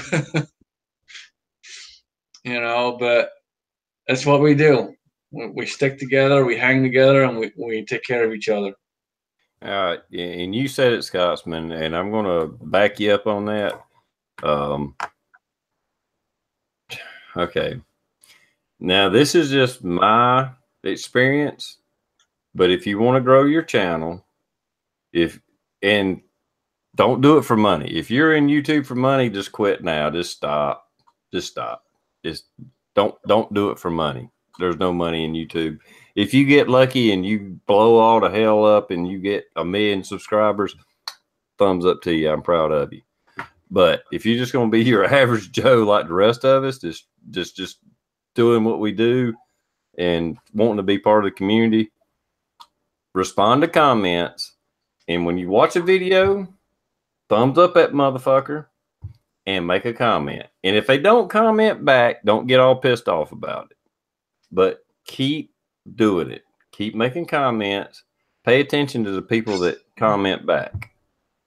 And continue to interact with them. And make videos. You don't have to make a video every day. You don't have to make 10 videos every day. But make videos. Make them short. Don't do 20-minute videos.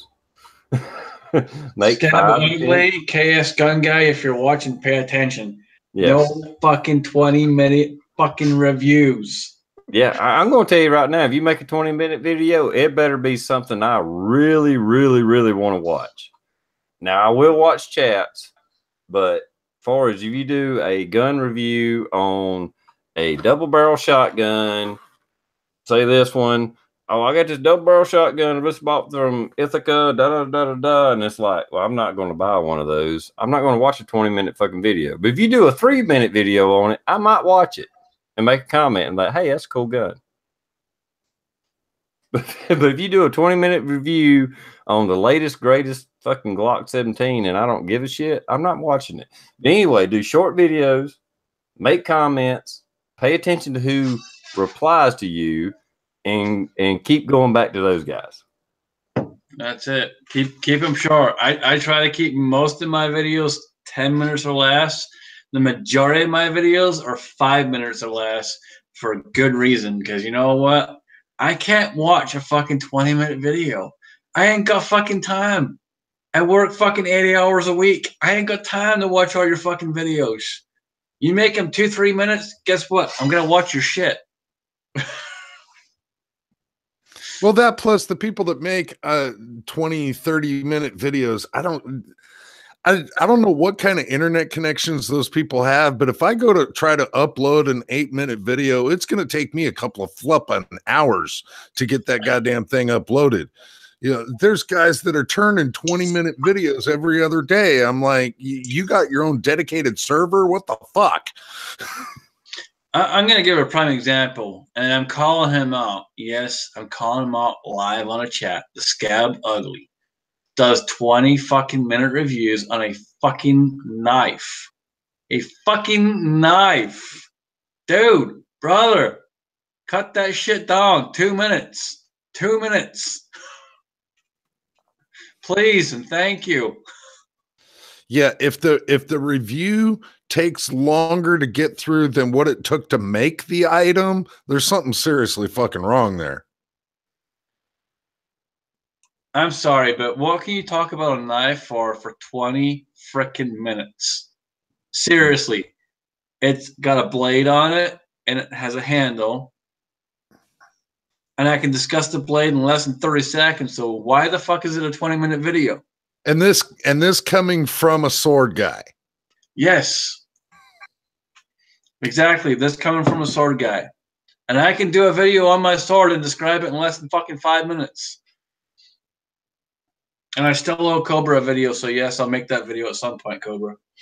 Yeah, if there's one thing, if definitely, even I mean, I've screwed up a few times and if I make a video and it's over 10 minutes, I like kick myself in the ass. But if it's like I've already done it, I got all the video. Every once in a while, I'll still put it up.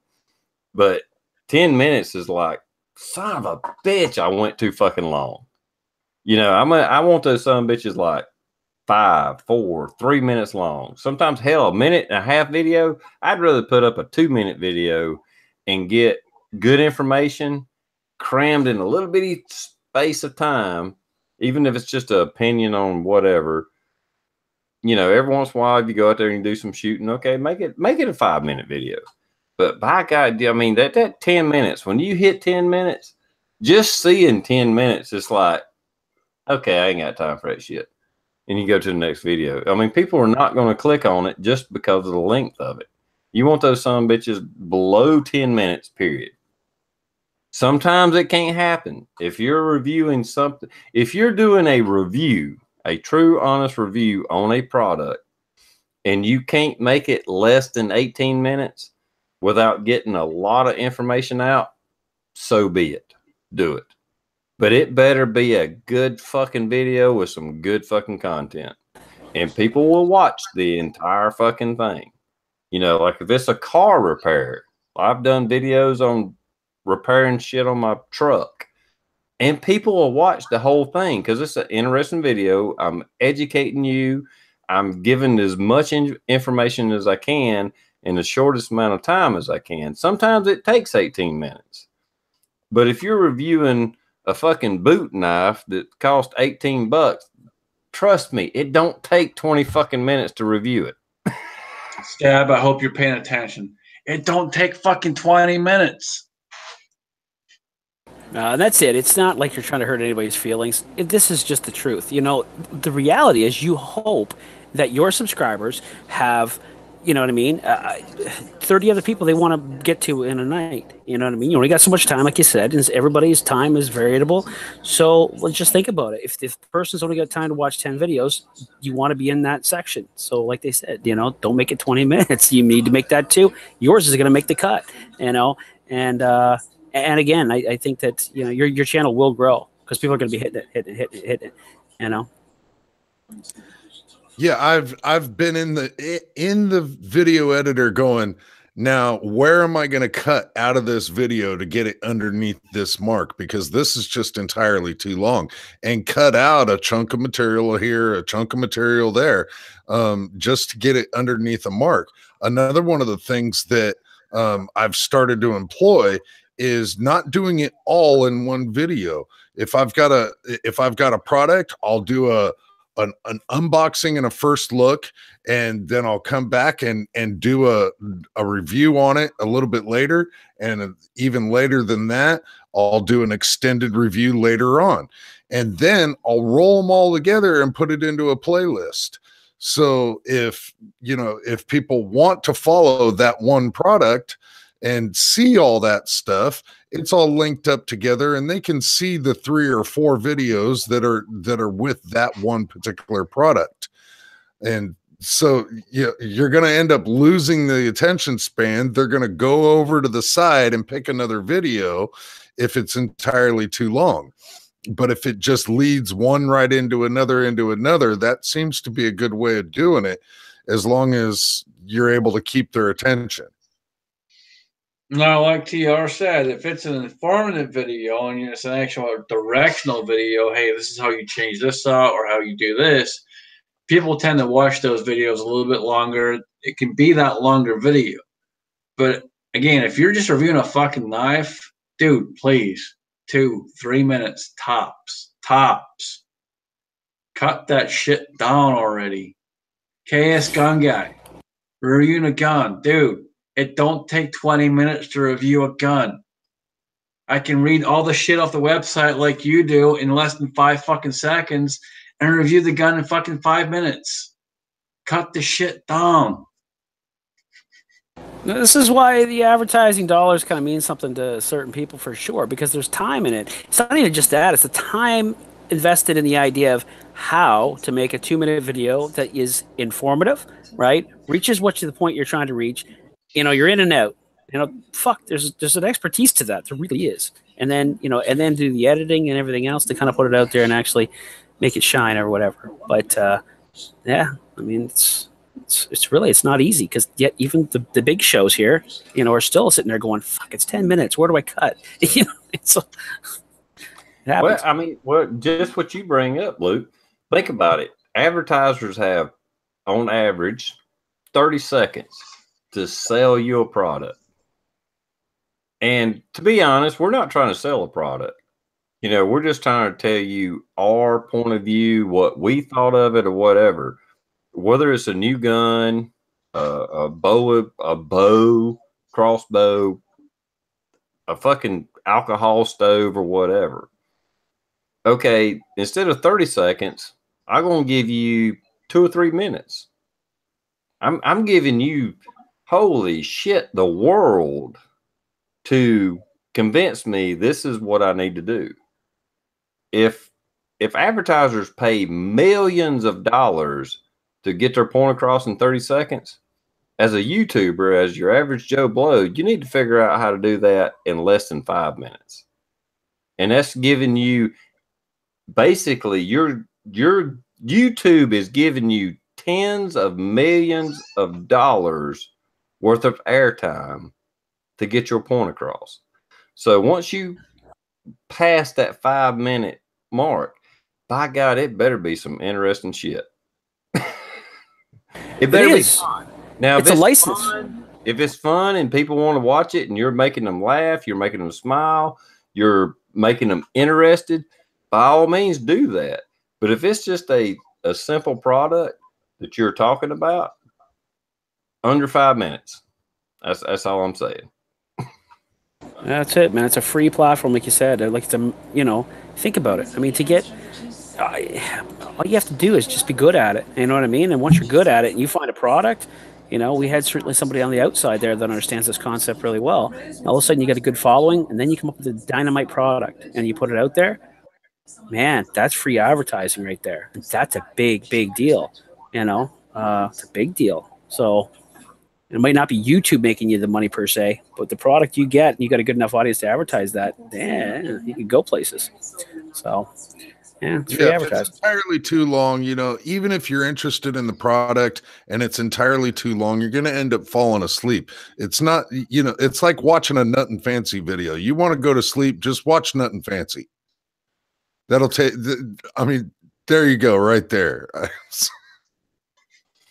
And see, that's the thing with these big channels. They have so many followers. If you got 500,000 followers or 1 million followers or whatever, you could put out a 20-minute boring ass video and it's going to get 300,000 views right off the bat. The advertisers know that. They want to advertise on your shit.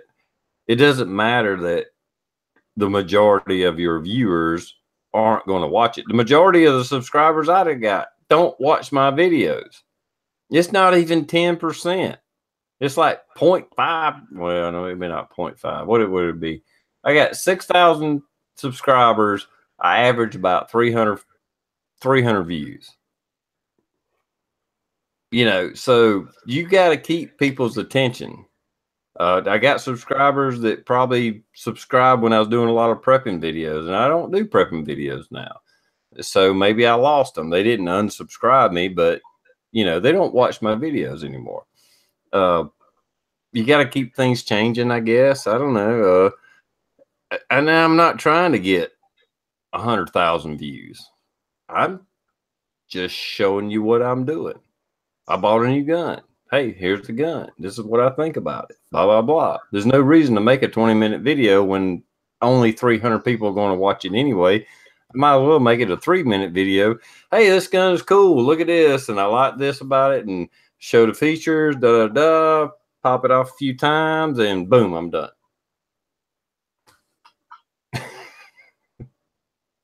That's it, though. It's how many people are going to watch. Like I said, you only got so much time. You know, by the time you're done doing your real life stuff, you get out there and make your own stuff, edit your own stuff, and then watch somebody else's stuff. You really only got so much time. So it's you got to get a vast following so that at least 500,000 people watch your 2-minute video. Oh, that's 500,000 hits, right? But they better be good at it. Whatever you're doing, keep it fresh. Keep it fresh. Unless you got a girlfriend with really big boobs that wants to be on video, then you could get away with some really long videos. Yeah, at that point, I could agree to watching a 20-minute video. Otherwise, dude, keep it short. Keep it short. Yeah, I know there's some you're talking about. I know exactly what you're talking about. There's two that come to my mind right now. Don't know the channel names, but I've seen them, and it's like the reason why I've seen them is because I go, well, that's an interesting thumbnail. Ladies and gentlemen, thumbnails, they do matter. Okay, titles, they do matter. You want to know this? Jarhead 6 is a good example of this, right? He's a master of thumbnails as far as I'm concerned. He's really paid attention to how to do it. You know what I mean? So he's grown that channel. You know, he gets in, he's happy, he's upbeat. You know, you want to go through and slap him and say, what are you so happy about? Well, we already know what he's happy about. But the point is like I said, all that stuff, you gotta, man, it all matters if you really want to grow that channel and get some real good viewers. Okay, Southern Style 357. Keep your intros short. Yeah, 1 minute of advertising, then another minute of intro. And if people watch my videos, they know I don't do intros very often. And when I do an intro, my intro is only like, I want to say it's 5 to 8 seconds long. Don't do a 2-minute freaking intro in a 3-minute video. Just don't. You know what I do? I fast forward, or I just go ahead and back out. It's like I don't need to see. If you're gonna do an intro, keep the intro at 10 seconds or less. Yeah, 10 seconds or less. 10 seconds or less. Other than that, don't do a fucking intro. Just fucking make the video. Just go. Hey, what's up, guys? Coda Boy 32 coming at ya. And just fucking go right there, man. You just fucking roll with that shit and just post it. You don't fucking know. If you get a million subscribers, go ahead and do your 1 or 2 minute intro. But if you got a few thousand subs, don't do a damn 2-minute video. I mean, intro, or 1 minute intro for that matter. Like I said, most time I don't even do intros. Very seldom. And then when I do, it's like 5 to 8 seconds. I like to, and I know y'all know this, I turn the camera on, I make the video, I turn the camera off, and that's the fucking video you get. Even me reaching up and turning the camera on and off. Because I have found in my research, it doesn't fucking matter whether I do an intro, whether you see me turning the camera on or off. I don't get any more or less views. I get the same amount. The same people watch my videos no matter what. If it's interesting enough, somehow it'll get out and more people will watch it. It'll be over the title, the content, the thumbnail. Some of my biggest videos is a thumbnail of a hot chick I pulled off Google Images that had very little to do with the fucking video. Throw hot chicks on your damn thumbnail. It'll get more views. People will call you out and say, yeah, it's clickbait. And it's like, yeah, you clicked on it, didn't you? That's exactly it, man. I don't know how many times I've done that. I lost count. And I still have an entire folder of hot ladies just for YouTube for exactly that reason. Yeah, I would say be I've been careful with your trying to make titles, though. Your titles. If that clickbaits people that for whatever reason pisses people off, right? You better have your title fairly accurate. Sorry, go ahead, sir. No, that is a very valid point. You brought up the thumbnails, and I try to keep my thumbnails clean enough, but if I do include text, I try to make it bold enough to where you're going to be able to read it in the side. Not a whole bunch of text, just enough to give you a clue as to what it is without even reading the title. But the titles, I always keep spot on exactly what the video is about. I have yet to create clickbait with my titles because, like you said, for some reason, if you create clickbait with your title, people get offended by that, and you'll end up with more thumbs down than anything. Yeah. Well, if anybody out there on YouTube, do an experiment. I don't care how big or how little your channel is. Say you're shooting a Beretta M9, AK-47, whatever it is. Go to Google, find a hot chick holding the gun that you're going to review or you're going to shoot or whatever, and see if the average number of views isn't more with that thumbnail. And you're not, that's the gun you're going to shoot. I had many people. I hate to be deceptive. I don't do it that often. I've only done it a few times. But I've had people like, "Where's the girl at?" And I was like, she called in sick." That was my response. Yeah, I remember that. Oh, that's it though. Yeah, you're right. You're right. That was another thing that I was told too is your branding, right? If you're gonna stick with something branding, why stick with it? Stick with it through the long haul, you know. And so, and I attempted this with general banter first, and then I went to GB Survival, and GB Survival was just GB, right? And it was the crest and everything, and that seemed to work well. ISOM has never changed. It's always been the owl, you know. And of course, an informed state of mind could be brought down to an acronym.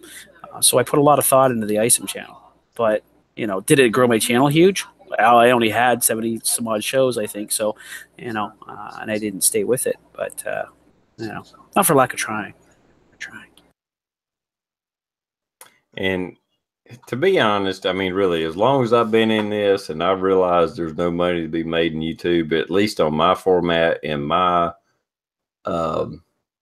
forte. I mean, I'm not playing video games online trying to get 1 million people. I do what I do, and I realize I'm not going to make money off YouTube. It's just a hobby. It's just a way to connect with friends and make friendships. So I really don't give a damn if people watch my videos or not at this point. So I just do videos that I want to make, and I have really enjoy the interaction, and people get my humor, and people enjoy what I do, and I enjoy what they do. So every once in a while, I'll throw up a video and have some humor with the wording of the video. Make it I mean, if you're just fucking off anyway, like I am, this is just a hobby. I'm enjoying talking to you guys and gals. And so I'll throw up a video, with a wordplay. Beavers at work, or, local beavers.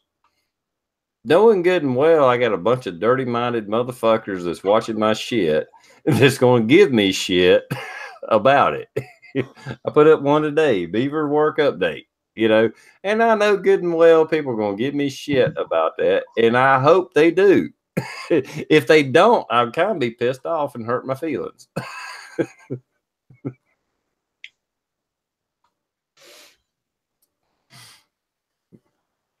For see the videos, you know what I'm talking about. I know what you're talking about. It was kind of like me and Penguins there for a while, right? I mean, fuck, that was crazy. If you can't have fun with your friends, and that's what we are, we've become friends on YouTube. We have made friends on YouTube. And if you can't poke fun at your friends, who in the hell can you poke fun at? I mean,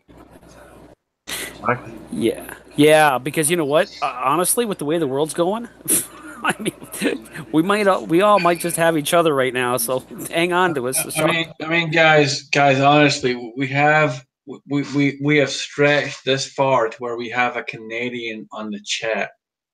A Canadian. You're not the first one to say that. So if you guys can't understand the extent of our friendship and how far desperation or the desperation for people to jump in the chat itself, we reached out to Canada, for God's sake, Canada. Yeah, that's you know what happens, ladies and gentlemen, when we go off air, right? They say, "All right, Luke. Anyway, so about that real estate up there where you live. So what's it? What's the rivers like and such? You know, and they're asking me all kinds of questions about the real estate up here. I don't know why. I'm just saying that's what happens after we go off air.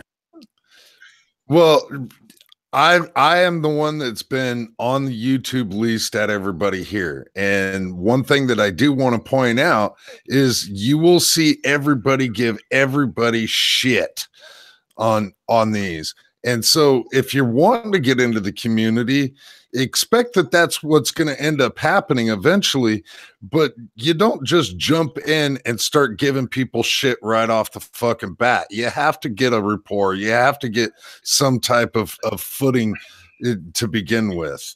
A prime example is Alan B. Pro. Alan B. Pro actually made decent videos there for a while. And then he went to Janice Gay. And now Janice Gay is stuck with that name forever, regardless of the 90-day sentence that he got from YouTube. He is straight up fucked for life. That's so bad. On a daily basis. Yeah, there's nothing good about that. There's nothing good about that name. You can't ever say, you know, I had a nice dinner with Janice Gay. It still doesn't even work right. I mean, hey, everybody's got to pay their dues. TR can tell you, I have paid my fucking dues when it comes to being inside of these channels. A Canadian, okay, Canadian coming as a Canadian, a cop.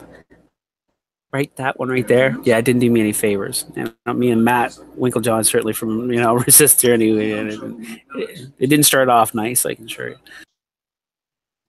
We lost like 20 viewers right there. Probably.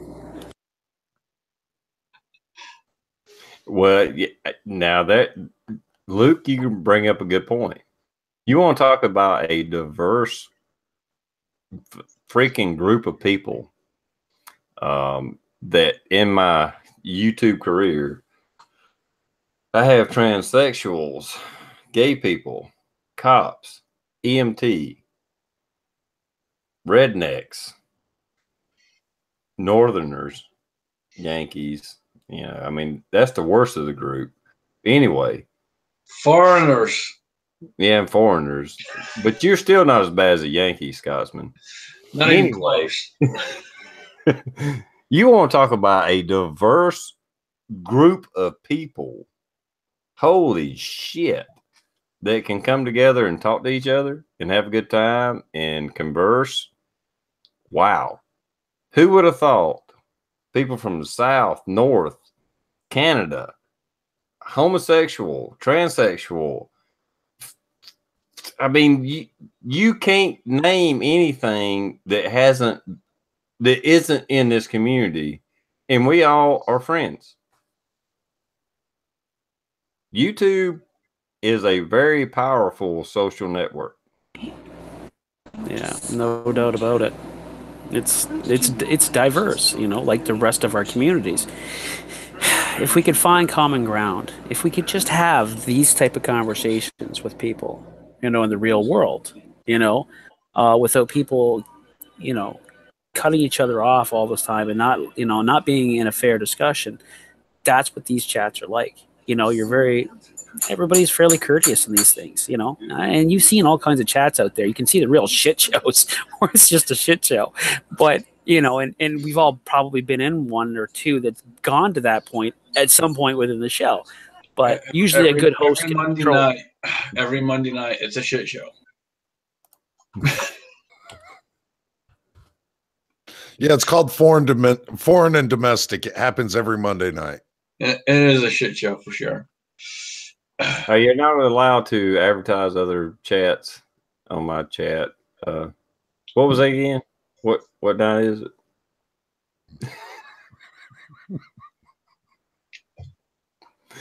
I'm waiting for one of y'all some bitches to take over my Sunday night.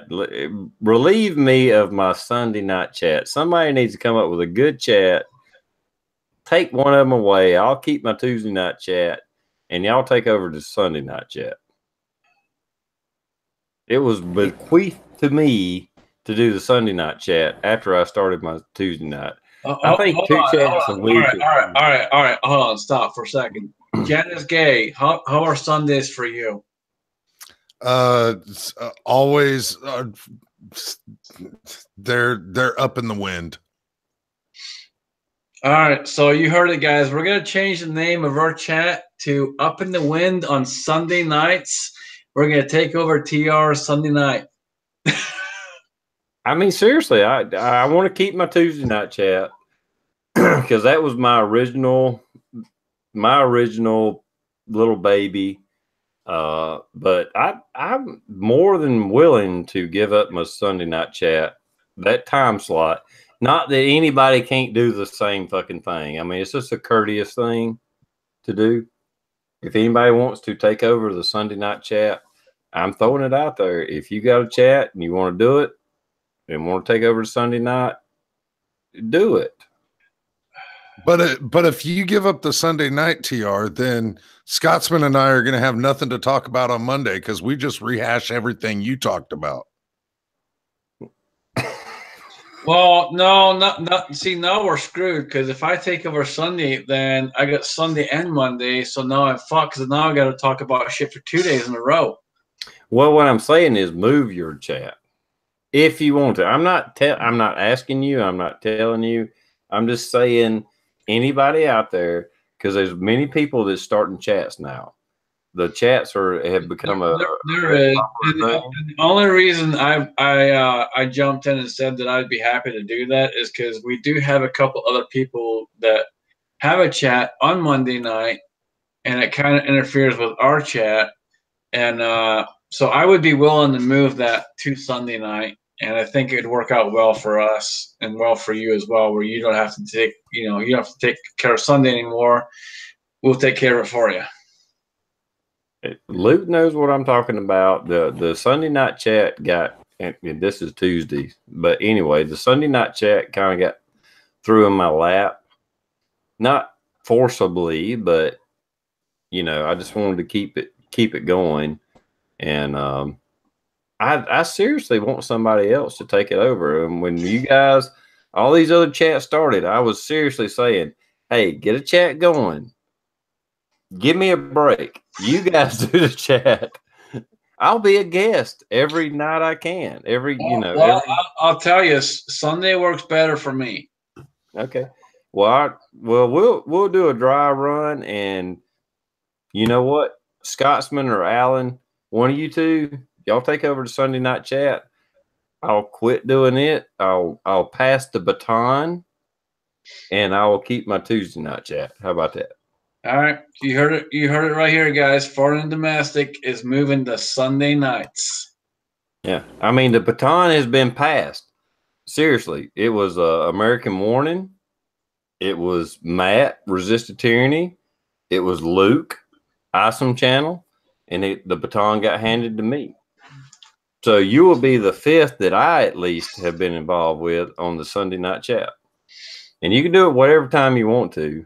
But it's short. It don't have to be 9:30. It can be 9 o'clock, 8 o'clock, whatever y'all want to do.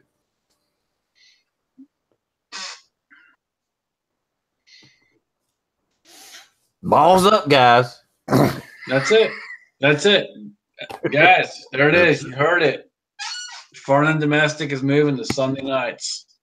Because I've been doing it for 2 years. It's time to pass the baton. I will honorably take that baton, and I will not take it up the rear end like Janice Gay would. But I humbly accept that. Thank you very much, sir. Thank you very much. And Sunday night, Foreign and Domestic. There you go, guys. Like I said, Luke knows what I'm talking about. We all pass that baton to each other. Yeah, that's why I didn't offer, because I gave it to you, and I only had it for a short period of time, and I didn't really give it to you. It's just that I said I'm gonna done with it, and you said, well, I'll keep it going then, And again, it was the core, the core panel has moved around certainly. People have dropped off, and new people have come on, and that's how it stays diverse, I suppose. So yeah. Well, we gotta bring in new people. Hopefully, y'all keep a little bit of politics into the chat. I mean, when it first started on the Sunday night chat was a very, very, very political chat. At least when I got into it, it was American Morning. I don't know if any of you guys are familiar with him, David Robinson. I have like 3 of his books. This motherfucker is writing books and publishing them.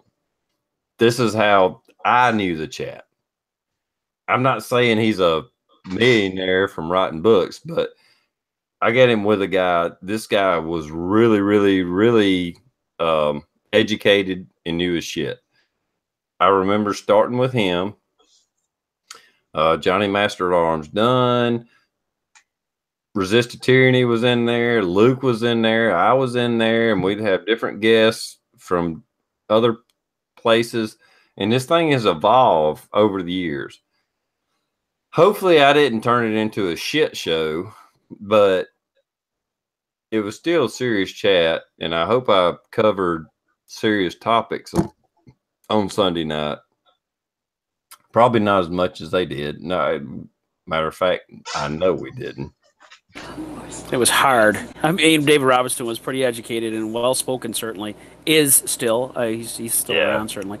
But yeah, you're right. It was very political. And it was very organized in that sense that he could articulate the different things that were going around, and it didn't seem ADA-ish, you know what I mean? It was certainly good. But you've certainly taken it, I think you've done fabulous with it for the last couple of years. I mean, it really is. The viewership is usually between 40 and 70. I mean, that's the magic kind of viewer number too for a live one. Every once in a while, you get really lucky, and it goes through the roof. But a diverse panel, certainly the topics, it's what keeps people listening, keeps them in there too for that consecutive. You got to have diverse topics too, to some degree, mix and match. Well, I'm not as smart as David. And so I couldn't always keep it totally technical and educated as he could. So I took a different approach and just tried to make it fun and educational at the same time. Now, don't get me wrong. I could sit and talk to David for hours. That man is a very, very educated man, and I was astounded at his knowledge, and I appreciated his view. I didn't always agree with it, but I could converse with him. I know Scott and Alan, maybe you're not familiar with them or whatever, but in the past we've had some very intense conversations. I've even those motherfuckers changed my mind on some political views. I mean, they were that powerful, they were that convincing and educational. It's been a ride. I'll say that it's been a ride. That's what makes it. That's what makes it good. Is the diverse opinions and such. The people, the different, really well-educated viewpoints that come into these think tanks is what I like to refer them as. At times, that's what it is. You put an idea out there or a theory, on a recent event, let's just say, and say why. Why is this happening now? What maybe made it happen? And you get diverse people and very educated people like David Robertson saying, well, you have to look at the bigger picture. This is really what's going on and why we're at this particular point. And this is where we could be in the future if we look beyond the horizon. And you're sitting there going, well, fuck, I didn't know that. I didn't even look at it that way. And so it's very easily certain to get new information, which I think for anything, it's not so much, we don't need to reach 3,000 people. We as individuals in this particular room, we have a platform to talk on the outside, 20 or 30 people out there having a conversation, reinforcing what we're talking about in here. For instance, we see this, we reinforce ideas in our own heads to say, okay, I feel comfortable going forward in life with that opinion on that. You know, I feel like I've sounded it off. I've been responsible with that opinion. So now when I talk about it or act on that opinion that I've formulated, I feel like I'm doing it responsibly. Like I can count on this. And to me, there's absolute value in that, you know? And that's what I get from these chats. I get passionate about that. As you can see, I digress. Anyways. Now, I had Sonia the other night, the girl I'm dating now. I forget what it was. We was watching news and something come up, and I really wasn't talking to her. I was just kind of talking. And she kind of got a little bit mad at me. She was like, you was on your chats. You was on your high chair and you thought you was right and everybody was wrong. And I was like, no, I just very passionate about what I feel. It's like, this is what I think. I could be wrong, but by God, this is what I think. And I think that's good. If you don't have passion when you're talking about laws, government, news, things that's going on, if you're not passionate about it, I mean, I ain't saying go blow up shit or whatever, but you should be passionate about what's going on in the world.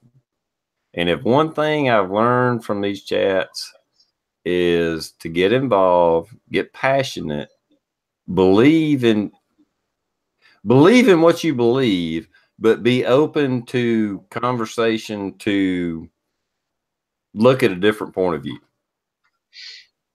I have definitely learned that from the chats. You need to be open to different points of view. Absolutely. There's a lot of opinions out there. There's a lot of us that communicate to each other, and couldn't say it better myself, man. Just be open, listen, and if you can learn something, learn something. Oh, I've learned a lot from these chats. YouTube has been the YouTube and especially chats has been an educational process within itself, because I've talked to a lot of intelligent people. Not necessarily, you don't have to write a book to be intelligent. I mean, you can just be your average Joe out there, but you done more research on me than I did. And you can tell me something that, well, I wasn't aware of that. And I got to be open to that. I don't have to agree with your opinion, but I have to be open to facts. And that's the bottom line. I don't care if you watch Fox, CNN, whatever else it is. You need to extract the facts out of the story. You don't have to take their narrative, their point of view, anything. Extract the facts, come up with your own point of view, come up with your own conclusion, and base your feelings and how you look at something on that. Don't let me or anybody else tell you your opinion. All I can do is give you my opinion, try to give you as many facts as I can. Luke's going to give you the facts he can. Alan, Scotsman, everybody else. They're going to tell you everything that they think. And if you're watching this, you take all that in, let it settle, look at the facts that was said, and you make up your own fucking mind. I don't want you to think like me. I don't want you to be on my side. I want you to make up your own fucking mind. That's exactly it. Prime example in my latest job is, people come in, brand new shooters. They want to rent a gun. They want to try something out. Boyfriends with them or whatever, and they're like, "Hey, you need this gun."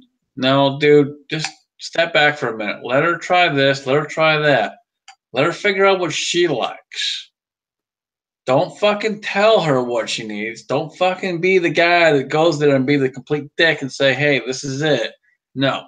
Let them figure out what they want, what they like on their own. And it's the same here. Take the facts and figure it out for yourself.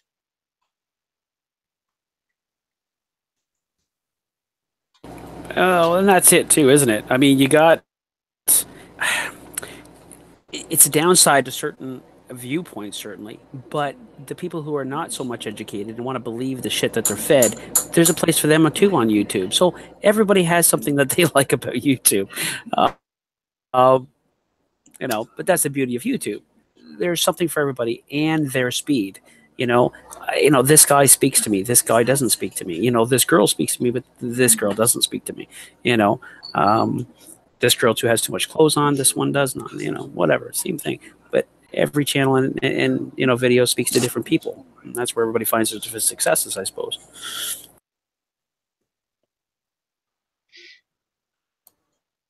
All right, gals and Jan, we're gonna wrap this up. as much as I'd like to continue talking, we've been way over 2 hours, and I got to go to work tomorrow, so I'm gonna let everybody do an outro, and I'm gonna start with the Scotsman. You do an outro, man. Say whatever you want. All right. Well, first off, I appreciate you having me on. Appreciate the link. Cheers, brother. And I would just want to share a big, huge, absolutely huge thank you to everyone who has jumped over and helped out CMAX. I cannot thank you enough from the bottom of my black fucking heart. I really do appreciate it. Guys, CMAX is an awesome guy. I've had the pleasure of meeting him, pleasure shaking his hand, pleasure shooting with him. Just an awesome guy. So thank you. And TR, a big thank you to you. I'm honored to take the torch and take the Sunday night. And it's an absolute honor, man. And I'm happy to move the chat over, and we'll do it on a Sunday night. Works out great for me. I'm not so sure if Jan is gay, but we'll make it work one way or another. But I'm honored. Thank you. It's a pleasure as always. So I really do appreciate it. Well, I'll send me an invite. I'll probably be there most nights, if not every night. But yeah, I'm happy to pass the torch. One dedicated chat a week is enough for me. I've been doing 2 a week, and it's just too much. So, the foreign and domestic will be now the Sunday night chat, as far as I'm concerned. Jan is gay, and you're gonna wear that forever. Alan B. Pro, what's up, man? You want to do outro? Thank you, TR, man. It has been a pleasure every single time I've been able to jump into your room. Always is. I'm more than happy to take the crap that you dish out to me. There's just no ifs, ands, or buts about it. I need to echo the Scotsman on the CMAX stuff. I want to thank every single person that's jumped on that. Great man, and we've got an absolutely phenomenal community out here. Thanks everybody for showing up. The side chat's been hopping. Keep the magazines loaded and one in the chamber. Well, if we wasn't friends, we wouldn't give each other shit anyway. Luke, would you like to do an outro, man? Mine's going to be brief. Really, I applaud you guys, coming to understand what transpired for CMAX and what's been going on, certainly, in that direction. Really good on every single one of you. And, it makes me certainly proud to know you. There's no doubt about it. That's what it's about, right? Sticking together, family and such. If you got to find it across the entire United States, that's okay too. Reaching out, right? So, TR, really, congratulations on two years of managing 2 chats, and you did a phenomenal job. It's been really good watching. I thank you for including me, and letting me come on there and still hang out and requalify things for myself. I take something away from that, so I appreciate that. And guys on the outside, make sure you get over and find these guys. Congrats, gents. You've got a good platform. Have fun with it, and get out there and share it. So, congrats with that. Well, thanks, guys, for being on here, and I want to congratulate you. I've been waiting to give my Sunday night chat away. I really have, because it was a baton that was passed to me, and I've been waiting to pass it on to somebody. And to be honest, you guys have built up a pretty good audience, and I think you're all worthy of it. I know it sounds stupid and like it's some big deal, and to me, it really is. And it is to us as well, TR. It is, man. I appreciate it. Thank you very much. And like I said, send me an invite. I won't promise I'll be there every night, but as far as I'm concerned, I'll probably be there every night. But the nights I can't, the burden is at least off of me. If I can't be there, at least I know it's going to happen. We'll take care of it for you. That's the problem when you dedicate yourself to a chat. You got to do it no matter what. And 2 a week was just too much. And I'm happy to pass it on. And I'll be there every time I can. Awesome. And with that, thanks everybody for joining us. And I will see you probably on Scotsman's Sunday night chat. If not, I'll see you Tuesday night next week. Later, everybody.